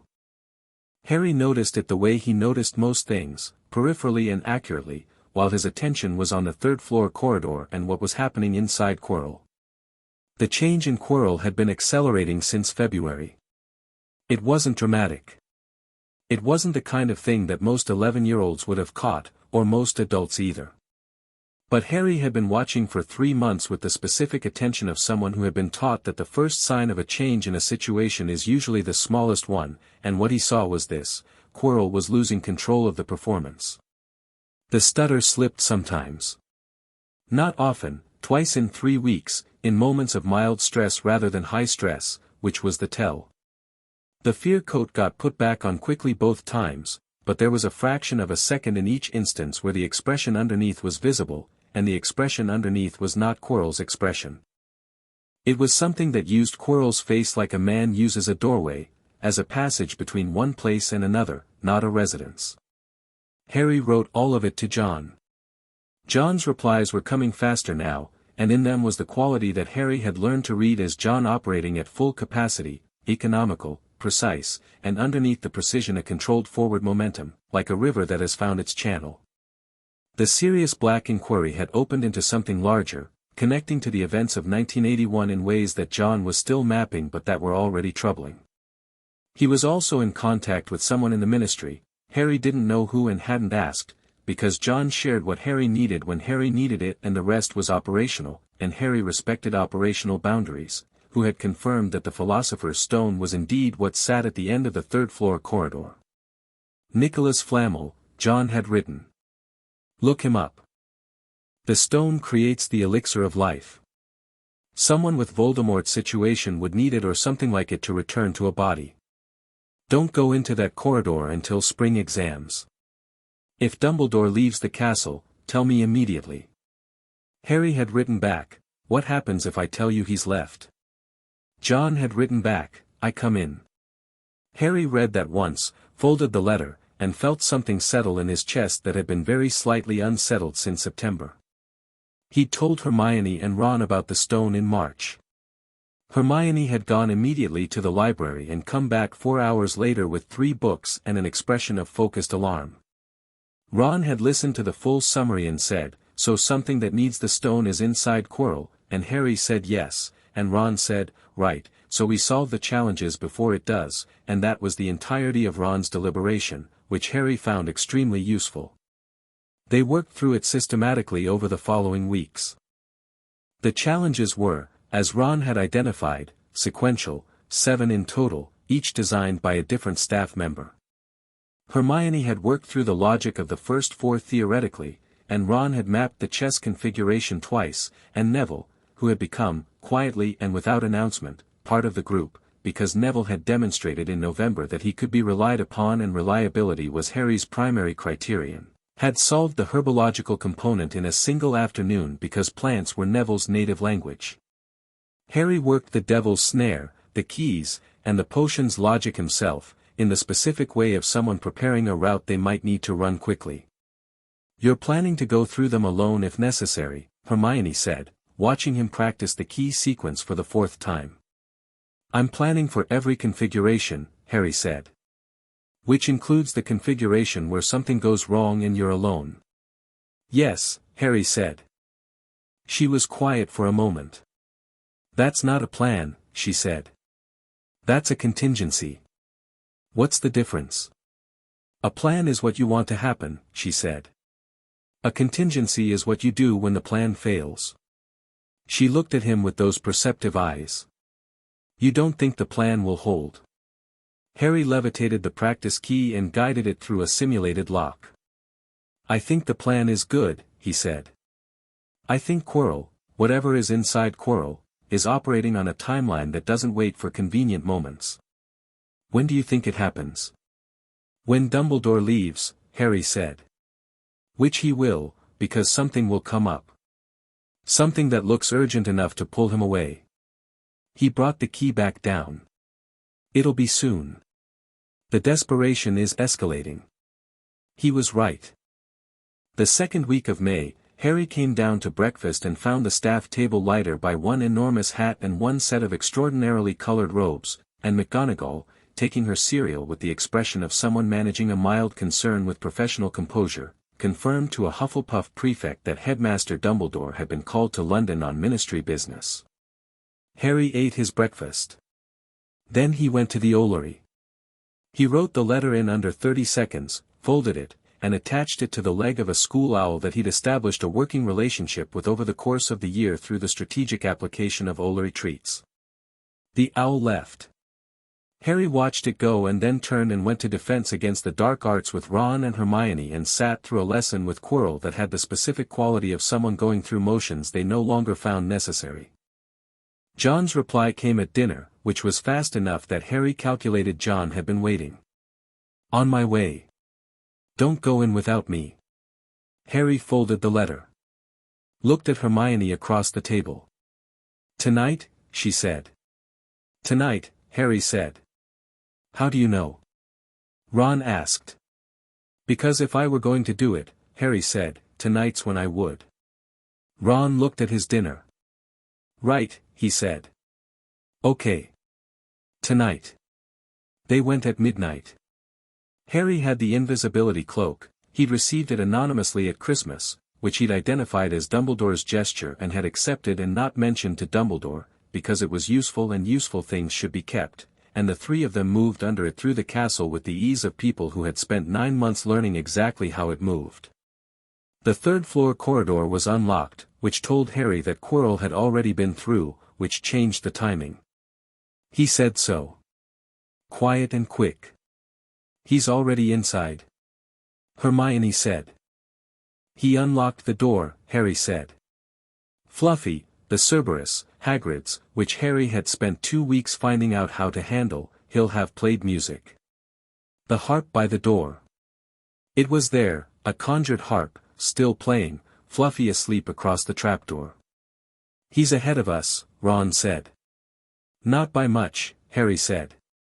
The harp is still going. He can't have been through more than 10 minutes.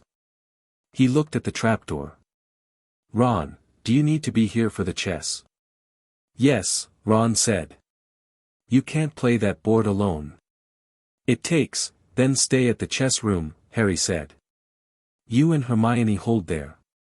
Let me go ahead. Absolutely not, Hermione said. It's not a discussion, Harry said. The potions room, the final challenge, is a logic problem. I've already solved it. He looked at her. And whatever is in Quirrell, when I face it, the fewer people present the better. I don't want to manage your safety and the situation simultaneously. You don't need to manage our, yes I do, Harry said, because you're my friends and I'll be distracted if you're in the room and in danger.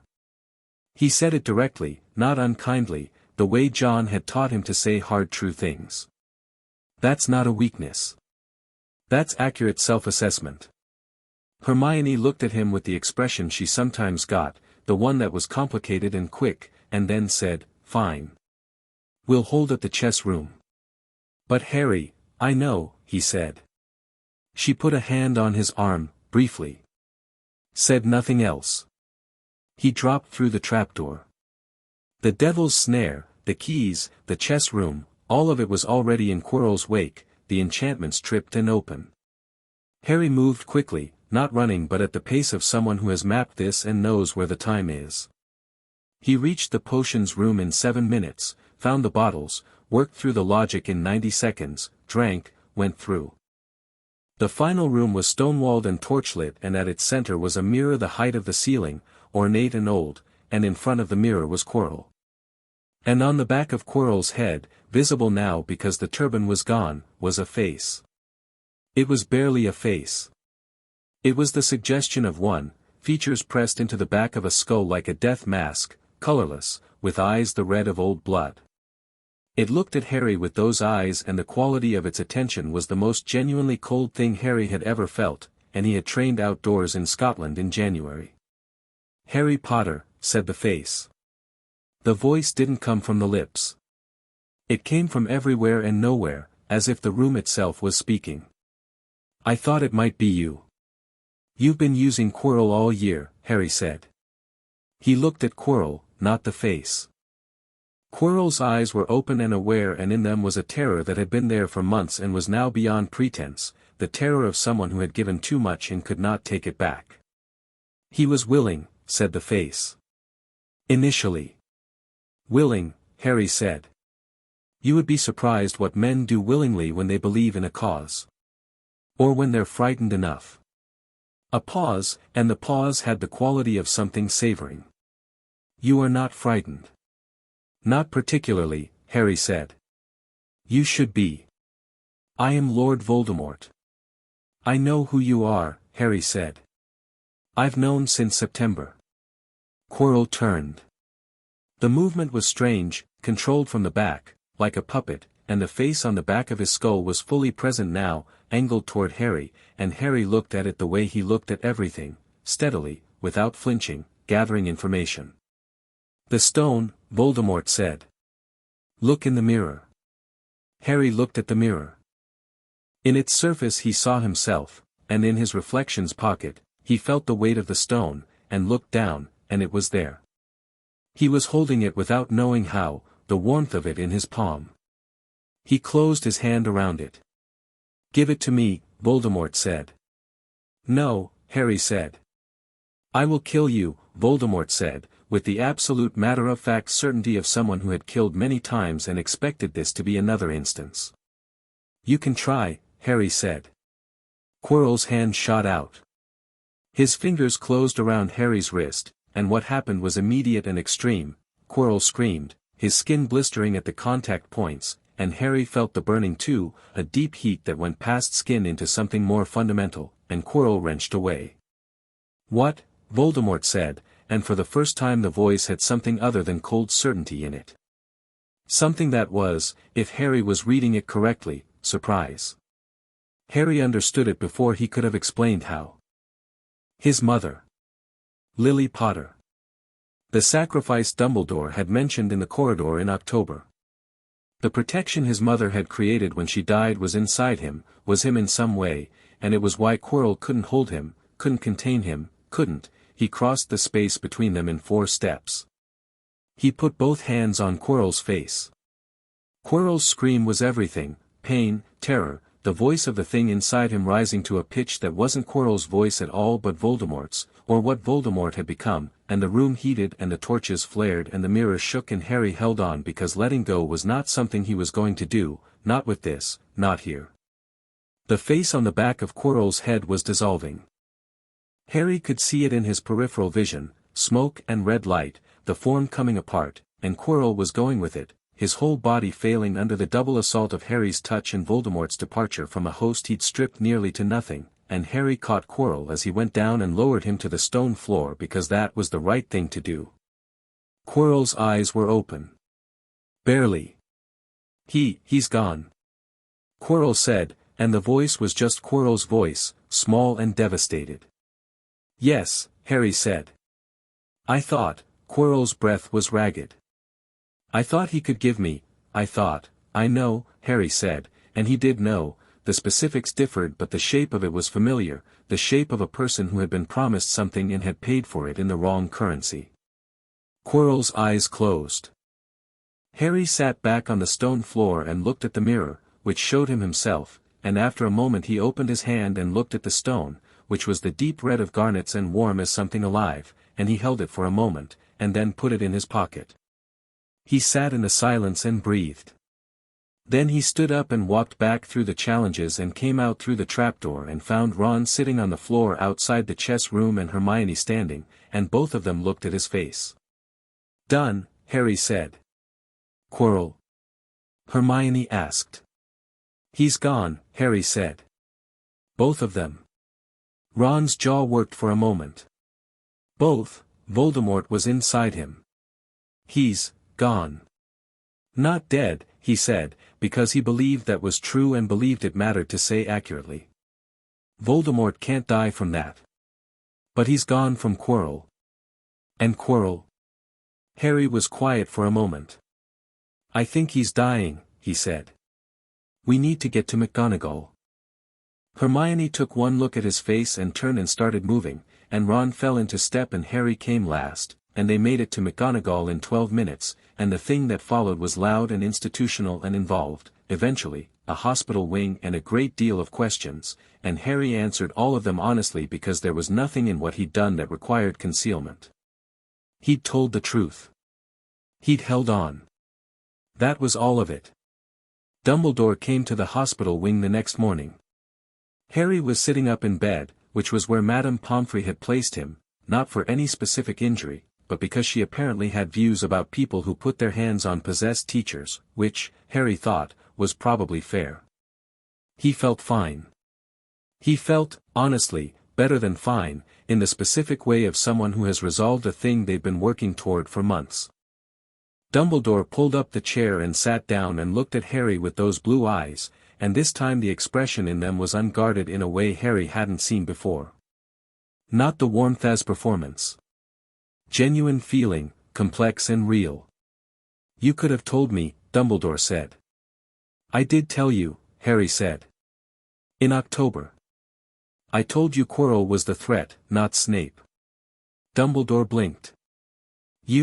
I said there was a professor whose behavior was inconsistent with their presentation, Harry said. You responded by thanking me for my concern and suggesting I focus on my studies.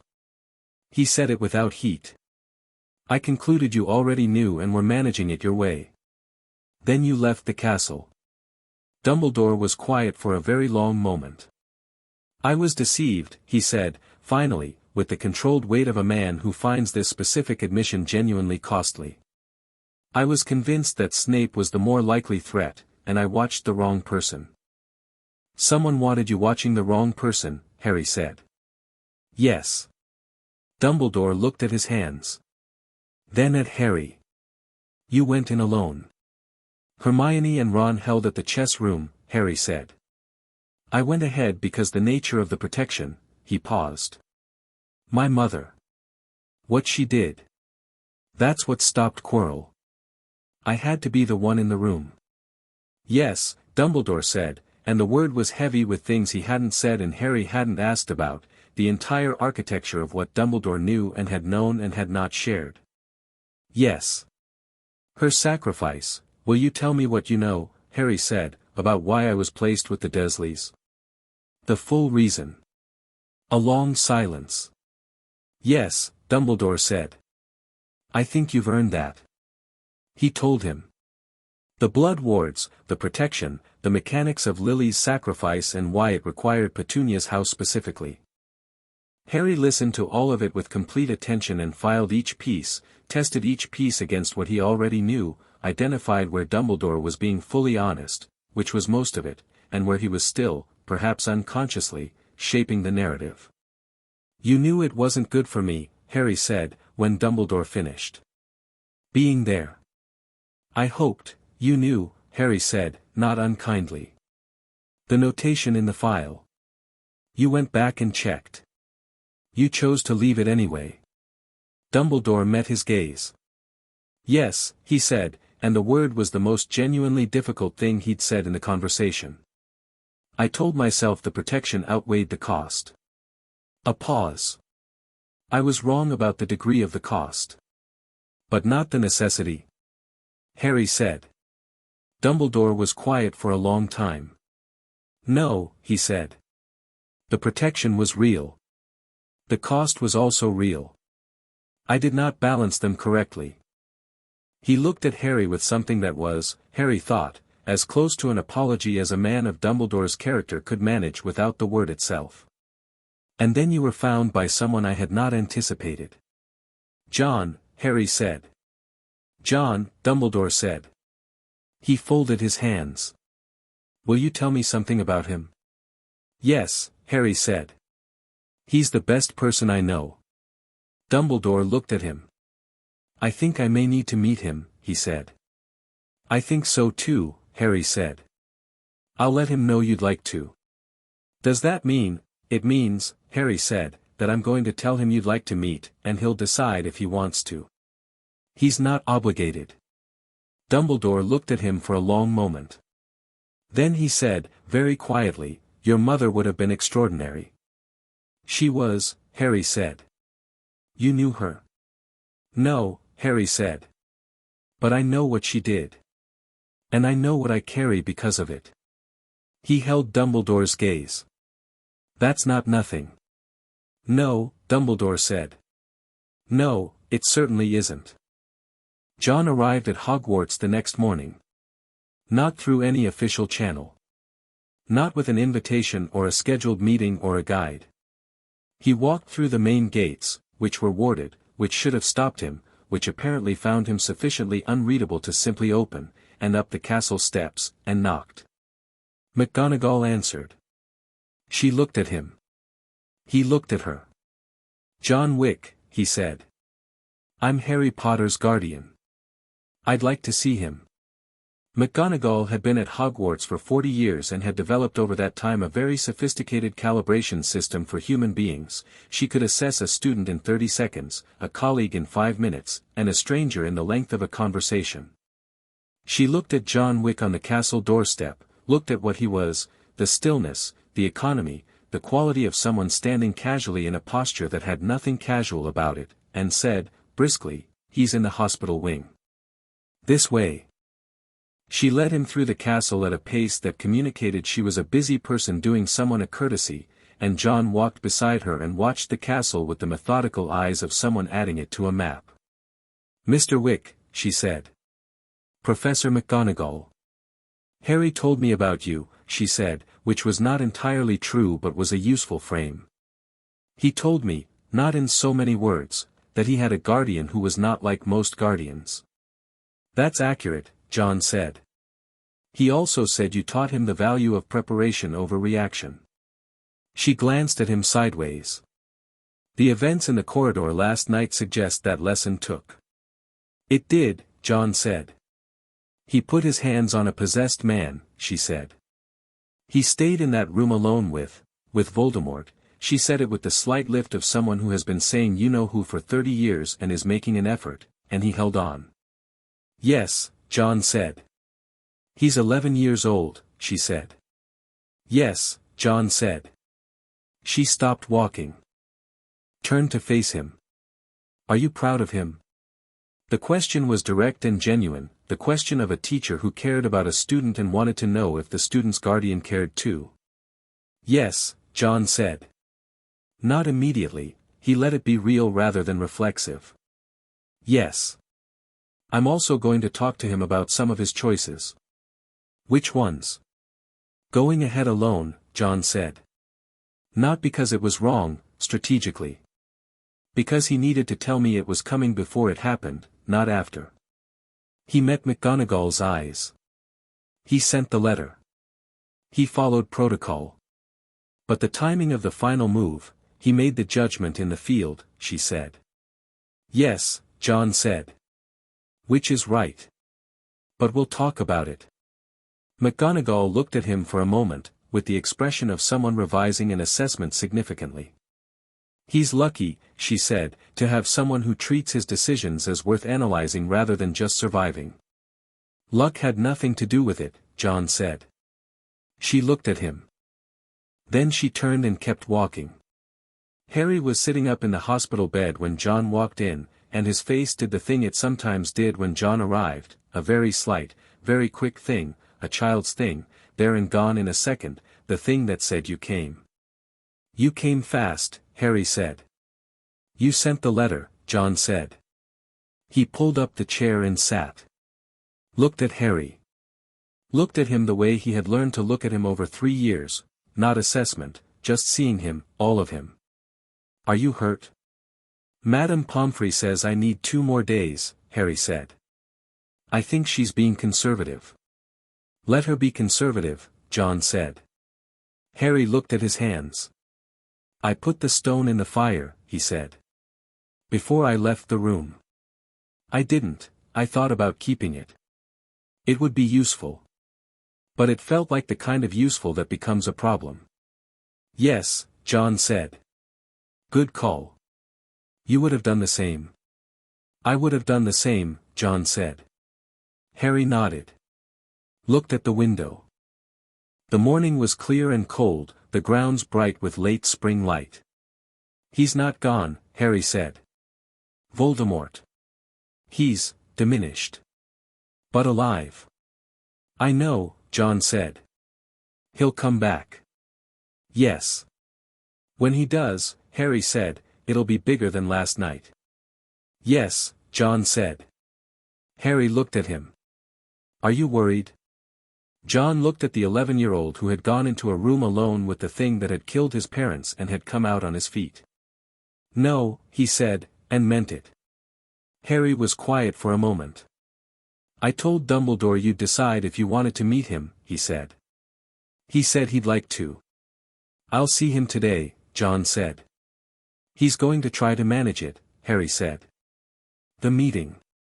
He'll want it on his terms. He can want whatever he likes, John said. Harry almost smiled. The moving staircases are going to be a problem, he said.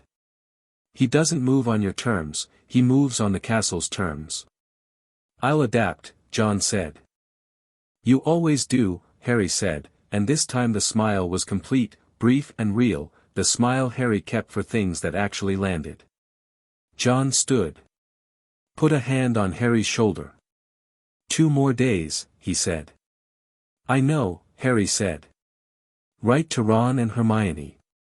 They've been in the corridor for the last hour. Harry looked at the door. Have they? They're arguing about something, John said. Loudly, but not unhappily. That's their normal state, Harry said. He picked up parchment from the bedside table. John. John was already at the door. Yes. I'm glad you came, Harry said. I know, John said. I'm glad you sent the letter before. I know you are, Harry said, and went back to his parchment. Dumbledore's office was at the top of a spiraling staircase behind a gargoyle that said fizzing whiz-bees when John stood in front of it, which meant Harry had told him the password, which meant Harry had gotten the password from somewhere, which John filed as something they'd talk about later. The office was extraordinary and John gave it 2 seconds before turning his attention to the man behind the desk. Dumbledore stood when John entered. He was taller than John had expected, which was not a meaningful detail but was a real one. He had the complete, genuine presence of someone who had occupied significant rooms for many decades and had never been the smallest thing in them. He looked at John the way very few people looked at John, with full attention, the kind that wasn't looking for anything specific but was open to everything. Blue eyes, sharp and old and genuinely intelligent. "Mr. Wick," he said. "Thank you for coming." "I didn't come for you," John said pleasantly. "I came for Harry." A brief pause. "Of course," Dumbledore said. "Please sit down." John sat. He looked around the office, portraits, instruments, the sorting hat, a phoenix on a perch that was watching him with an avian attention that was distinctly not birdlike. He looked at the phoenix. The phoenix looked at him. "Fox," Dumbledore said. "He's rarely interested in visitors." "I have a dog," John said. "Animals tend to take positions quickly." Dumbledore sat down. He settled into the chair with the ease of long habit, folded his hands, looked at John. "I owe you a debt that I doubt I can adequately express," he said. "What you did for Harry, I didn't do anything for you," John said. "Or for the wizarding world. I found a child who needed someone and I became that someone." "Nevertheless, he shouldn't have been there," John said, and the pleasantness was still present but underneath it was something that could not be misread. "He should have been with Sirius Black, who is currently in Azkaban for a crime the evidence strongly suggests he didn't commit." Dumbledore's expression didn't change. "That itself was information." "You know about my inquiry into the Black case," John said. "I had heard you were asking questions," Dumbledore said, carefully. "The answers are interesting," John said. "No trial. No official hearing. Eyewitness accounts from the scene that were never properly gathered. A confession that was made in a public street to a crowd of 20 people and then somehow never formally recorded." He looked at Dumbledore. "I've worked in environments where evidence was manufactured and investigations were shaped. I know what that looks like. And I know what it looks like when it's not manufactured, when it's just not done at all, because the conclusion was predetermined. The events of 1981 were," Dumbledore said carefully, "chaotic." "Yes," John said. "Chaos is useful. It creates space for predetermined conclusions." He kept his voice level. "I'm not accusing you of engineering Sirius Black's imprisonment. I'm telling you that it happened, and it shouldn't have, and Harry knows it." Dumbledore was very still. "He knows about the will," John said. "He knows about the vault key. He knows about the placement decision." He paused. "He's not angry with you. I want you to understand that. He's thought it through and he's decided you were a man who made decisions he believed in, and some of those decisions were wrong, and he's living with that as a fact and moving forward." He looked at Dumbledore steadily. "I'm less charitable." "I see," Dumbledore said. "I'm less charitable," John continued, "because I'm the one who sat in a hospital corridor and watched your decision up close. I'm the one who built the room and bought the dog and spent 3 years undoing the education in smallness that the Dursleys gave him." He said this with no particular force. Just facts, delivered flatly. "You made a calculation. The calculation was wrong. Not the premise. I understand the blood ward, I understand the protection, and I'm not dismissing that it was real. The calculation was wrong because you left a child in a dangerous home and then put a notation in a file that kept him there, and that file should have brought social services back, and it didn't, because of your notation." Dumbledore looked at his desk for a moment. Then at John. "You are," he said, "not what I expected." "Most people say that," John said. "What did you expect from this meeting?" Dumbledore asked. "To understand you better," John said. "And to tell you clearly where the lines are." "And where are they?" "Harry makes his own decisions," John said. You can advise him. You can teach him, and I want you to. He has exceptional instincts and this school is a genuinely good environment for him, and there is clearly a large amount of knowledge here that he needs. He leaned slightly forward. But you don't manage him. You don't position him. You don't use him as a piece in a plan without his full knowledge and consent. If you believe there are things he needs to do, tell him. All of it. And let him decide. Dumbledore was quiet for a moment. There are things, he said, carefully, that are very difficult to tell an 11-year-old. Then wait until he's 12, John said. Or 13. He's going to be here. He's not going anywhere. He held the headmaster's gaze. But the version where you decide what he knows because you've decided what his role is, that version is over. A very long silence. Dumbledore looked at the Phoenix, who was still watching John. He looked at his desk. He looked at John.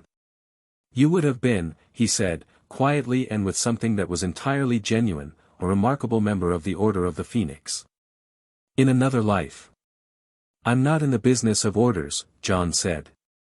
No, Dumbledore said. I can see that. He paused. You're in the business of a specific person. Yes, John said. And that person is doing well. Exceedingly well. And I intend to keep it that way. He stood. I'll be in Hogsmeade for the rest of the term. If something involves Harry, I expect to hear about it.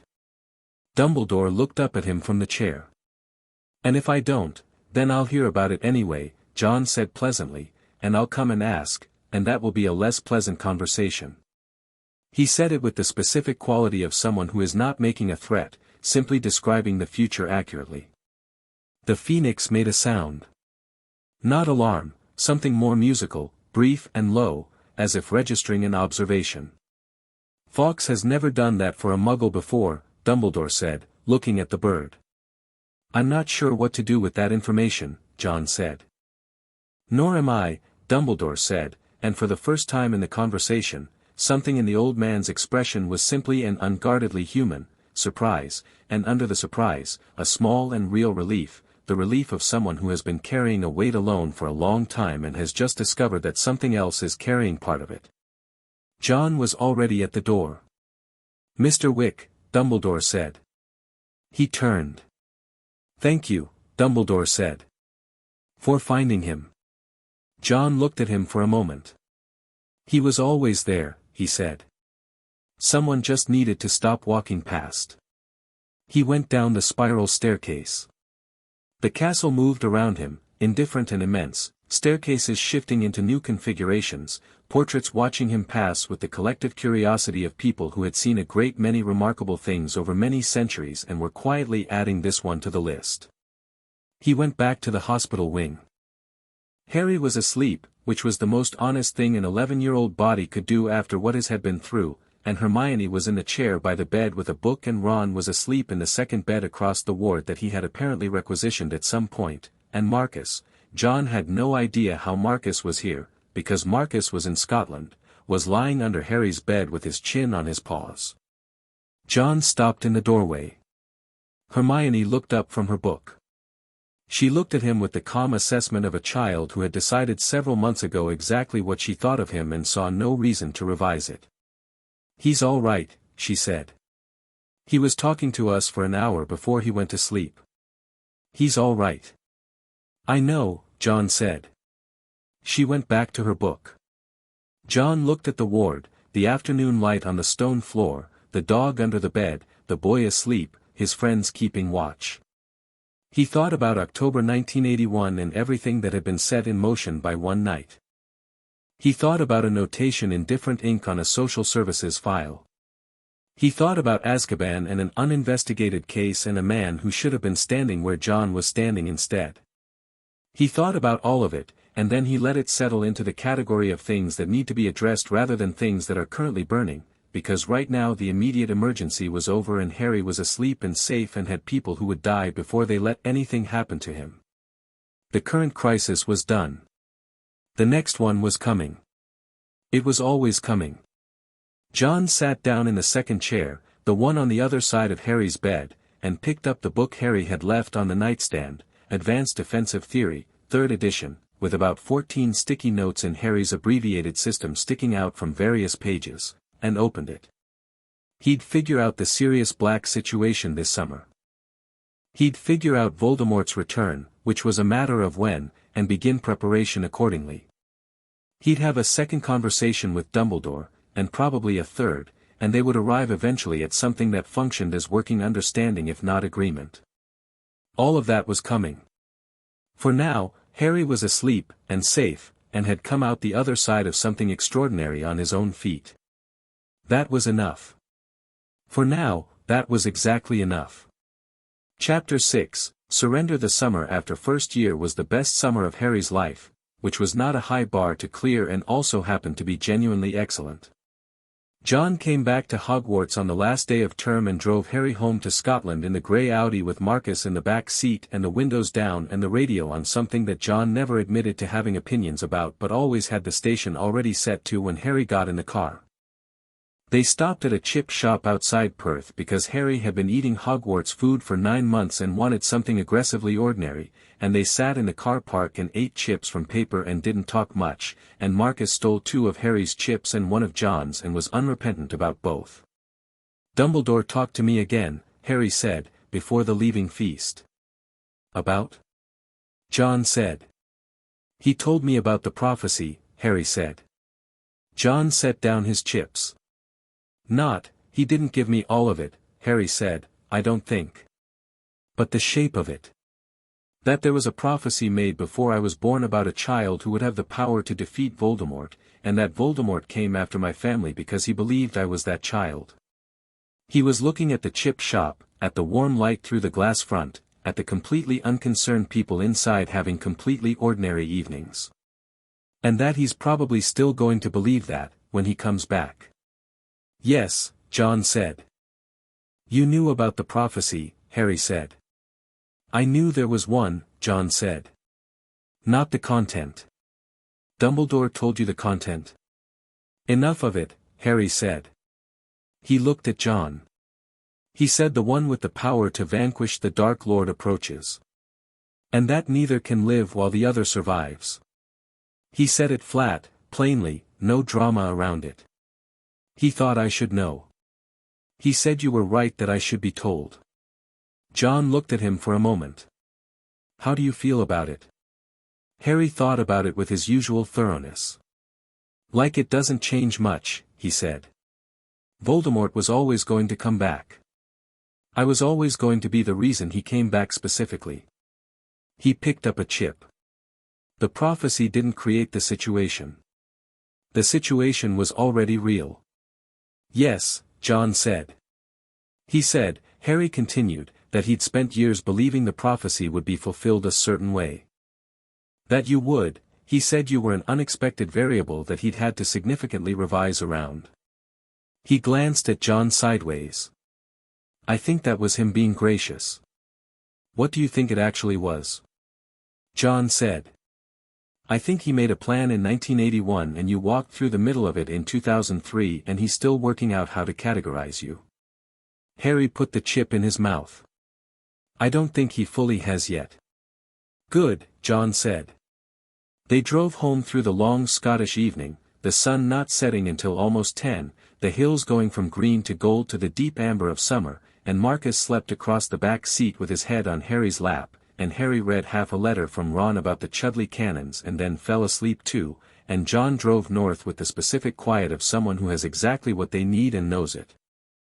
The summer had 3 things running through it simultaneously, which was standard for John but which Harry had started to share, in the way of someone who had learned to hold multiple threads without dropping them. The first thread was Sirius Black. John had spent the better part of the year establishing what had actually happened in November 1981. The picture that emerged was, once assembled, both clear and deeply ugly, not complex, not ambiguous, just wrong in the specific way of things that are rushed because someone powerful has decided the conclusion in advance. Peter Pettigrew had been the Potter's secret keeper, not Sirius. This was demonstrable from 2 surviving witnesses, a retired Auror named Dodwell who had been at the scene on Godric's Hollow's perimeter that night and had never been called to testify, and a ministry clerk named Fenwick who had processed the emergency portkey registrations and whose records showed Sirius Black's portkey arriving 12 minutes after the location was already compromised, which was not the timeline of a man who had betrayed the location he was protecting. Pettigrew was dead, killed in the street confrontation, or so everyone believed, a finger the only remains, but John had found 3 people who had seen the confrontation from a distance and whose accounts, taken together, described a man who had walked into an accusing crowd, said something, and then there was an explosion, and then there was just the crowd. Not a man who was killed. A man who created the conditions to be presumed dead. John wrote the summary and sent it to 2 places simultaneously. One was Harry, factual and complete. The other was a contact in the ministry's Department of Magical Law Enforcement, a woman named Bones who had a reputation for rigorous procedural standards and who John had identified through an intermediate as someone who could be trusted with accurate information to process it correctly. He also sent a copy to Dumbledore. Dumbledore's reply came within a day, which was faster than John expected, and it was a single page that covered 2 things, a genuine acknowledgement that the evidence warranted formal review of the Black case, and a request to meet. The meeting happened at John's kitchen table in August, which was John's terms and not Dumbledore's, and Dumbledore arrived by what John's wards logged as an apparition directly to the front gate, which was impressive, and then knocked, which was correct. Harry answered the door. He looked at Dumbledore in the doorway, blue robes, half-moon glasses, the immense presence of him, and said, "Professor. Come in." "Thank you, Harry," Dumbledore said. He looked at the farmhouse, at the hills, at the specific quality of the place, well-made and unshowy and clearly lived in, and some assessment was happening behind his eyes. Marcus appeared from the sitting room, looked at Dumbledore, and went back to the sitting room without apparent concern, which John noted. Marcus was an excellent judge of threat level. Harry said. "That would be lovely," Dumbledore said. John was already at the table. They sat, Dumbledore and John on opposite sides, Harry beside John, which was where Harry sat and where he wanted to be and John had not suggested otherwise. Marcus came back and lay down under the table somewhere near both their feet, which was his equitable approach to situations. "The Black case," Dumbledore said, without preamble, looking at John. "Your documentation is thorough." "Yes," John said. "Amelia Bones has already opened a preliminary review," Dumbledore said. "I accelerated that." He said it as a statement, not an apology, but with a quality that understood the distinction. "It will take some months." "I know," John said. "The process is slow." "We may be able to," Dumbledore stopped. "There are aspects of my access to the ministry that could move this faster." He paused, and in the pause was something John recognized, a man deciding whether to offer something he'd prefer to keep, because the situation has made keeping it the wrong choice. I have not used that access as I should have in this case. That will change." "Yes," John said. "It will." Dumbledore looked at him. "You're not going to make this comfortable," he said. "No," John agreed. "I appreciate the honesty," Dumbledore said, with something that might have been humor at its edges. He turned to Harry. "Harry. I wanted to speak with you about the coming year." "All right," Harry said. "There are things I should have told you sooner," Dumbledore said. "About Voldemort's methods of return. About what he will likely do and when. About your specific connection to him." He looked at Harry steadily. I have made a habit of sharing information on a need-to-know basis. Your guardian has persuaded me that this habit is both counterproductive and unfair, at least where you are concerned." "What do you want to tell me?" Harry said. "I want to tell you everything I know," Dumbledore said. "Over time, and in appropriate detail for your age, but, everything. Because you are going to face this regardless of what I tell you, and facing it informed is better than facing it blind." He looked at Harry. "I should have understood that earlier." Harry looked at him for a long moment. "Okay," he said. Yes. I want that. Good, Dumbledore said. John poured the tea and didn't say anything, because the conversation was going where it needed to go without his assistance, and knowing when not to assist was as important as knowing when to. The meeting lasted 2 hours. Dumbledore talked and Harry asked questions and John listened and occasionally asked something specific that came from a direction Dumbledore hadn't expected, and each time that happened Dumbledore answered it, and each time he answered it, something in the room settled fractionally, the specific settling of trust being built in the way that it actually builds, not all at once, not through declaration, but through repeated accurate statements delivered without agenda. Not agreement. Not alliance. But functional mutual understanding, which was more useful than either. When Dumbledore left, at the front gate, with a nod to John and a hand briefly on Harry's shoulder that Harry allowed without stiffening, which itself meant something, Harry stood at the gate and watched him disapparate and then turned to John. He's still managing, Harry said. He can't help it. But it's honest management now. He tells you what he's doing. Yes, John said. That's a meaningful difference, Harry said. It is, John said. It's not the same as not managing. But it's workable. Harry nodded. Serious, he said. This winter, do you think? If Bones moves the way I think she will, the review could be complete by spring, John said. If the review is complete by spring, a hearing could be scheduled before end of year. Harry looked at the empty gate. I've never met him, he said. What if what? John said. Harry was quiet for a moment. What if he's not what I want him to be? John looked at his 12-year-old ward standing at the gate with his hands in his pockets and those green eyes on the middle distance. He's a person, John said. Not a version of your parents you haven't met yet. He's going to be his own specific thing. What if I don't like his specific thing? Then you don't, John said. And you know the truth about what happened and you make a decision from there. Harry thought about this. Okay, he said. That's fair. They went back inside. The second thread was the ministry.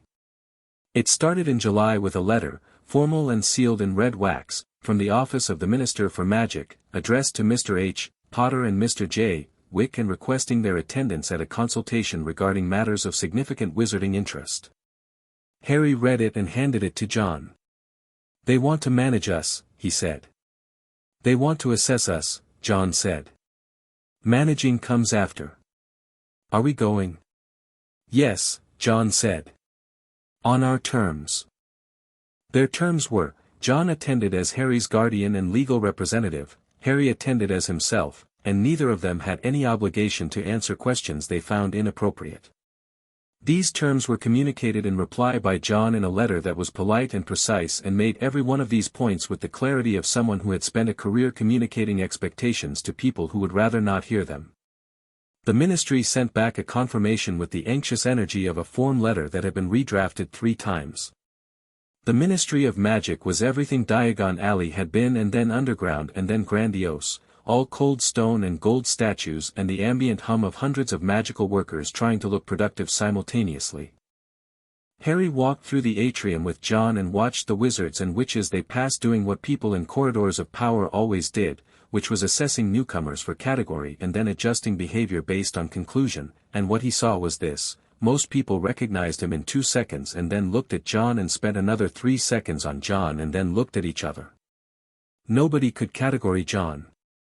Which was exactly as it should be. The Minister for Magic was a man named Cornelius Fudge, who had the specific quality of a man who had reached the ceiling of his competence approximately 2 levels below where he currently sat and had spent the intervening years developing elaborate compensatory behaviors.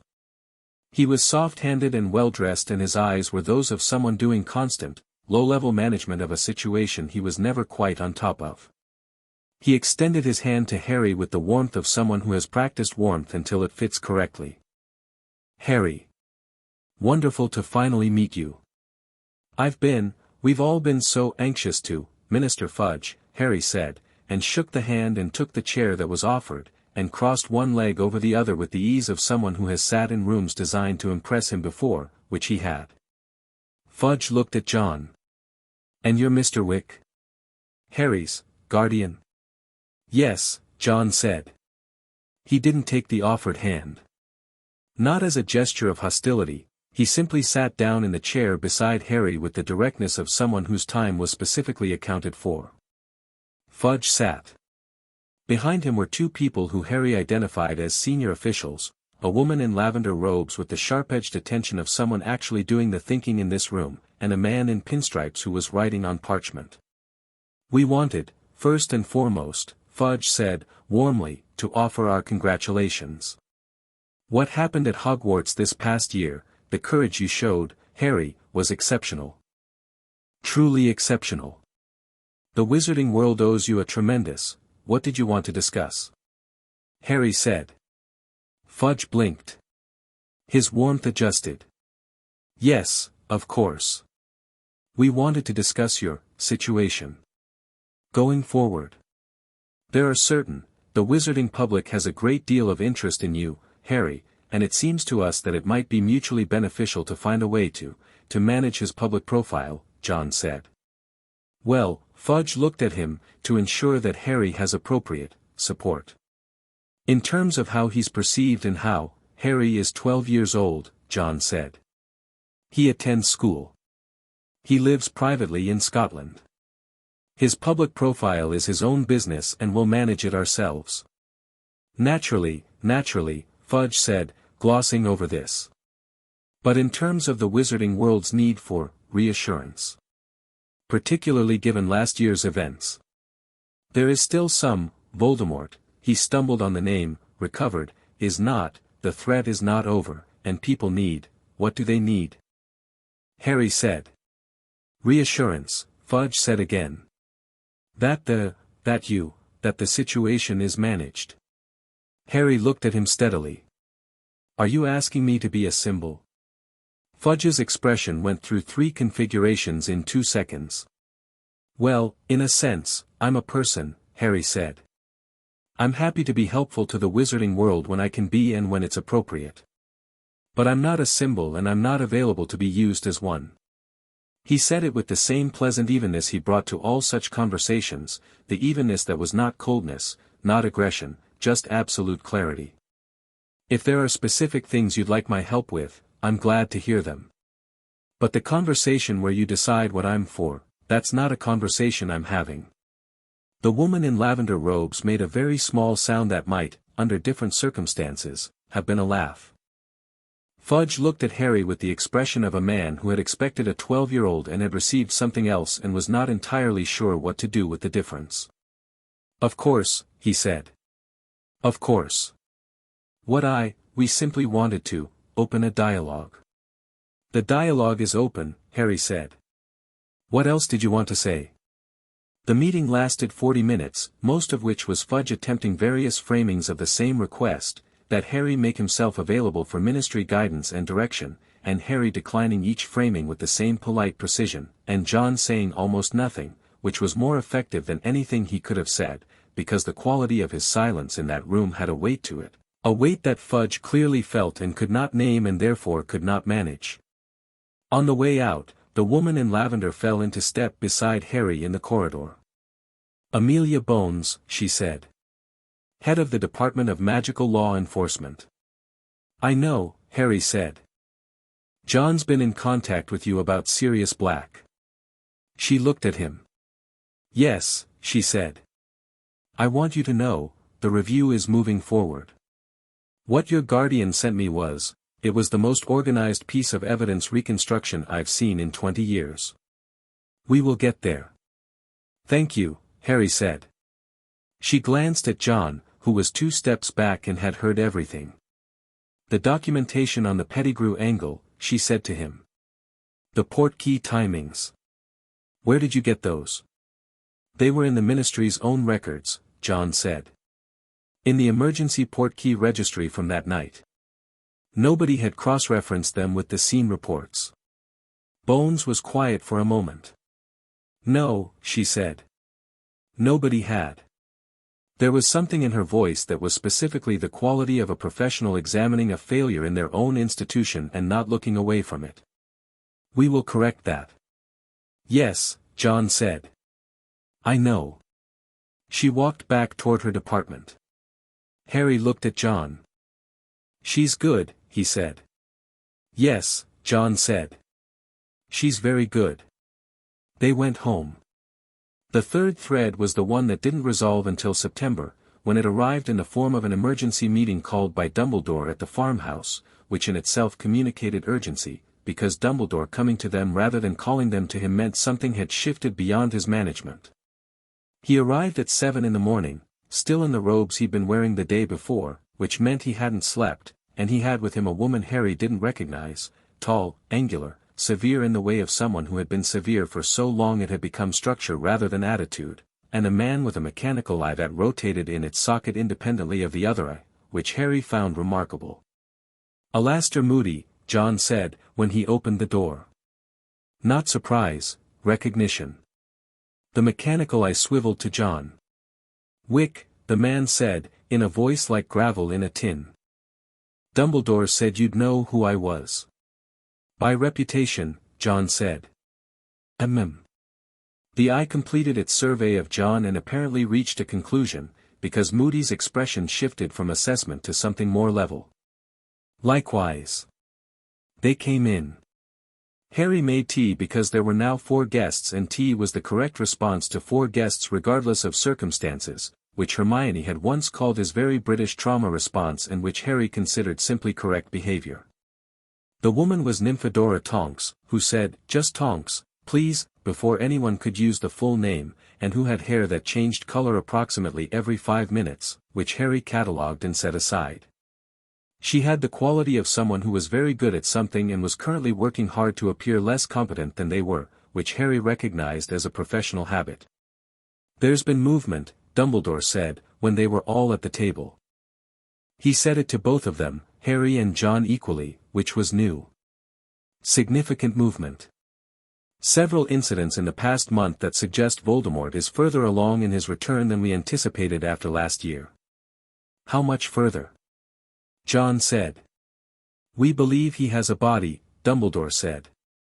Or is very close to one. Harry was quiet. The method he'd need, Hermione had explained this during term, working from the books she wasn't supposed to be able to access. Someone will need to create a new body for him, or restore his own somehow, and that's going to require very specific magic, and now Harry ran through the requirements and said, he'll need a ritual. Blood. Everyone at the table looked at him. Dark regeneration rituals require the blood of an enemy, Harry said, simply. I've read the theory.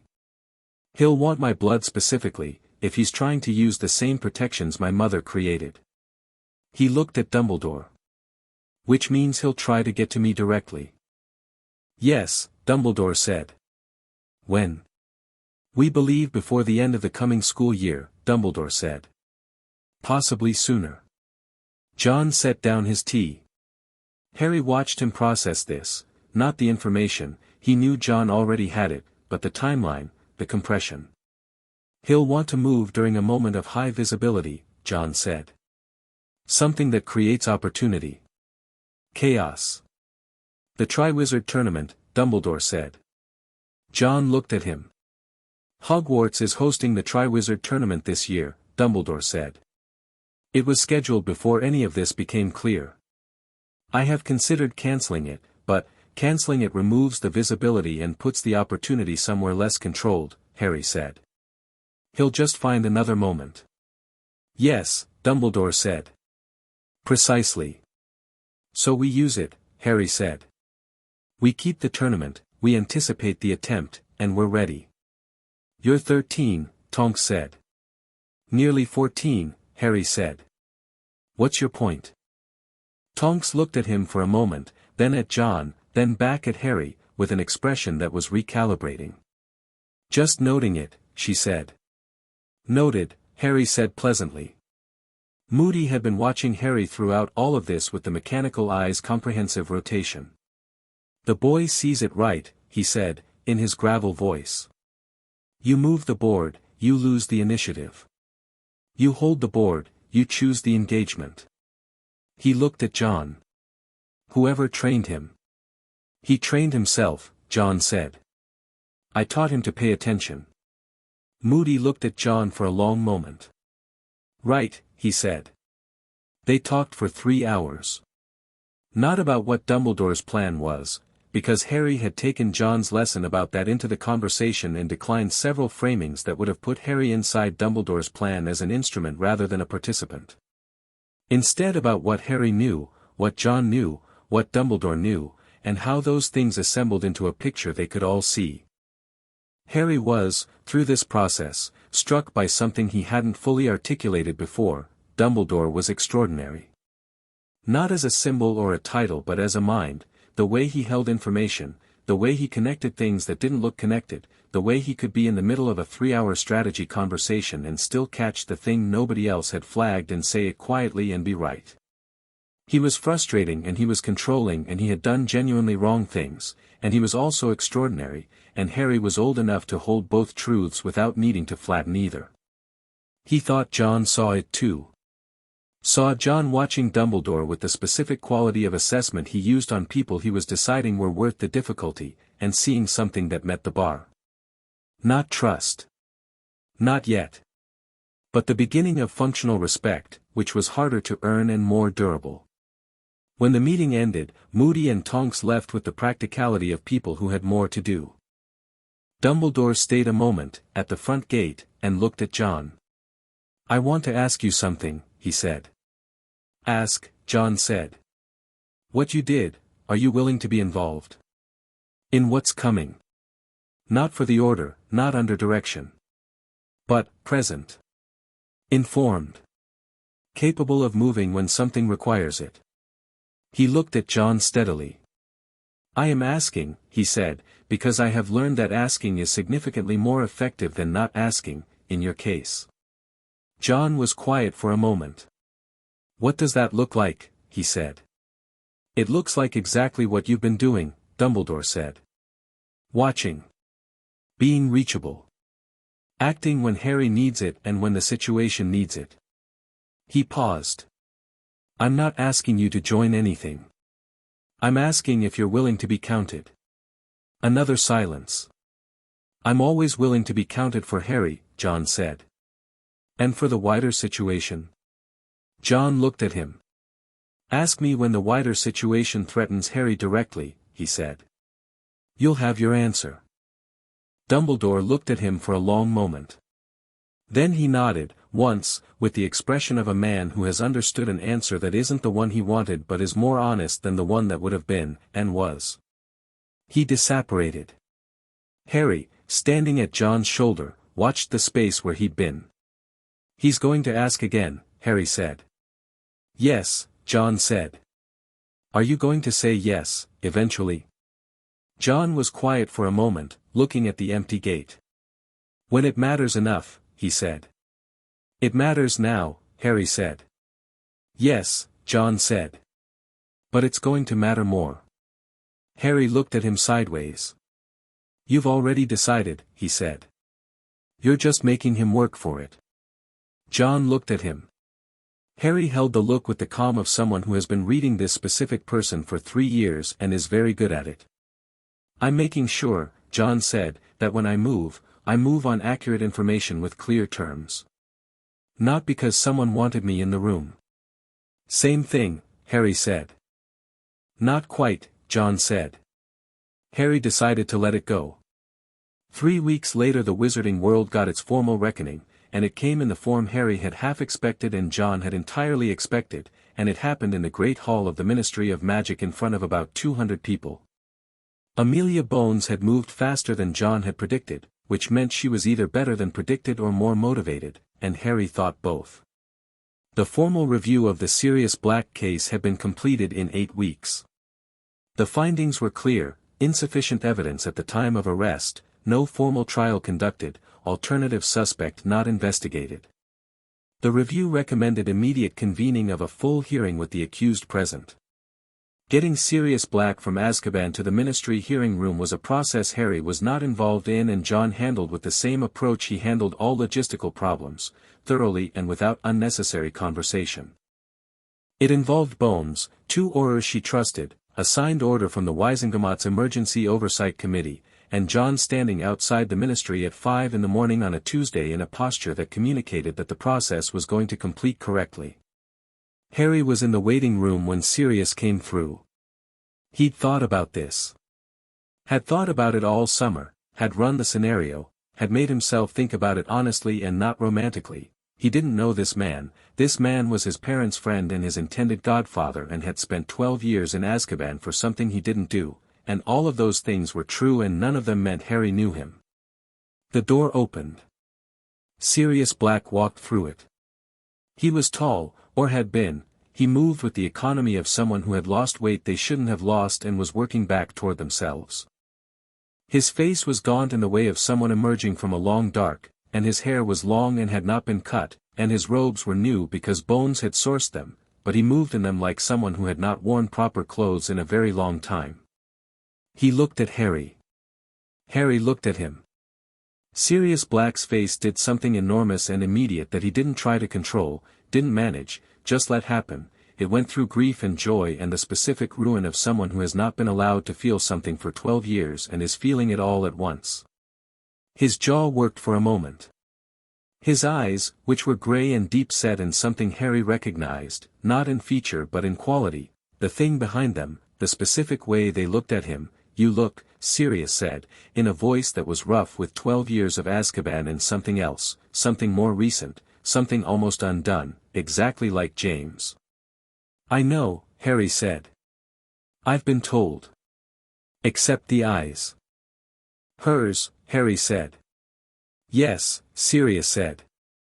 He didn't move toward Harry and Harry didn't move toward him and the distance between them was the correct distance, the distance of two people who were going to know each other and were being honest about starting from the beginning. "I should have been there," Sirius said. "From the start. I should have been the one who, you were in Azkaban for something you didn't do," Harry said. "That's not on you." "I could have fought it," Sirius said. "I could have demanded a trial instead of," he stopped. "I didn't. I couldn't." "You were in shock," Harry said. "Your best friends were dead and you were in Azkaban and you were 22 years old." He looked at Sirius directly. "That's not a failure of character. That's a human being having their limit reached." Sirius looked at him for a long moment. "You're 12, he said. "Nearly 14, Harry said. "You're remarkably, how are you this, John," Harry said. Sirius's eyes moved to the doorway, where John was standing with the specific neutrality of someone who is giving a moment the space it needs while also being completely present in case it requires anything else. The two men looked at each other. "Mr. Black," John said. "Mr. Wick," Sirius said. He held John's gaze and said, carefully and with the full weight of someone who means it entirely, "Thank you. For what you did. For him." "I didn't do it for gratitude," John said. "I know," Sirius said. "That's why I'm thanking you." A pause. John looked at him with the specific quality of assessment he used on people he was deciding about, and Harry watched it happen, and watched John arrive at a conclusion, and the conclusion was not dismissal and was not immediately affection but was something in the middle that meant this one is real, and that was enough. "Are you hungry?" John said. Sirius blinked. Yes, actually. Profoundly."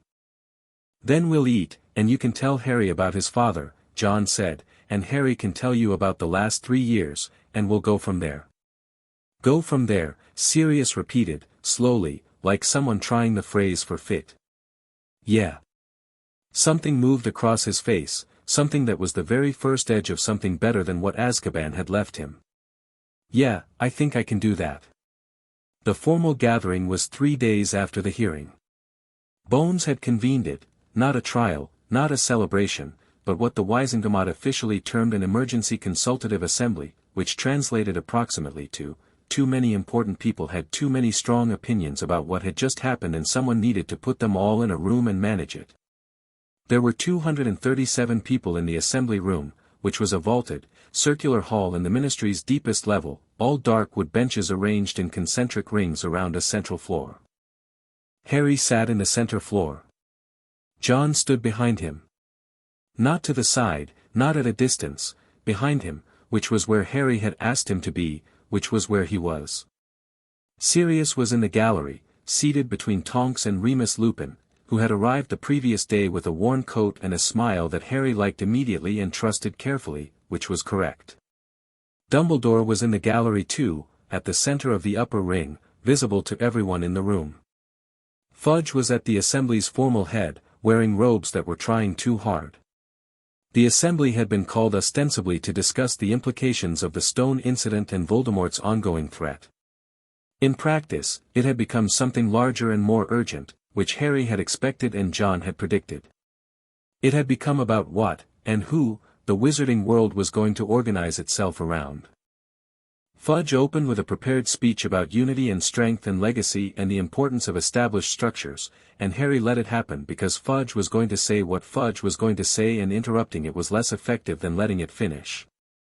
There were others after Fudge. 3 members of the Wisengamot made formal statements, one of which was substantive and 2 of which were politics, and Harry noted which was which. Then a man in the third ring, grey-haired and sharp-featured, stood up. Harry had been told his name was Runcorn, a senior ministry official, mid-level in actual influence but well-placed in the formal hierarchy.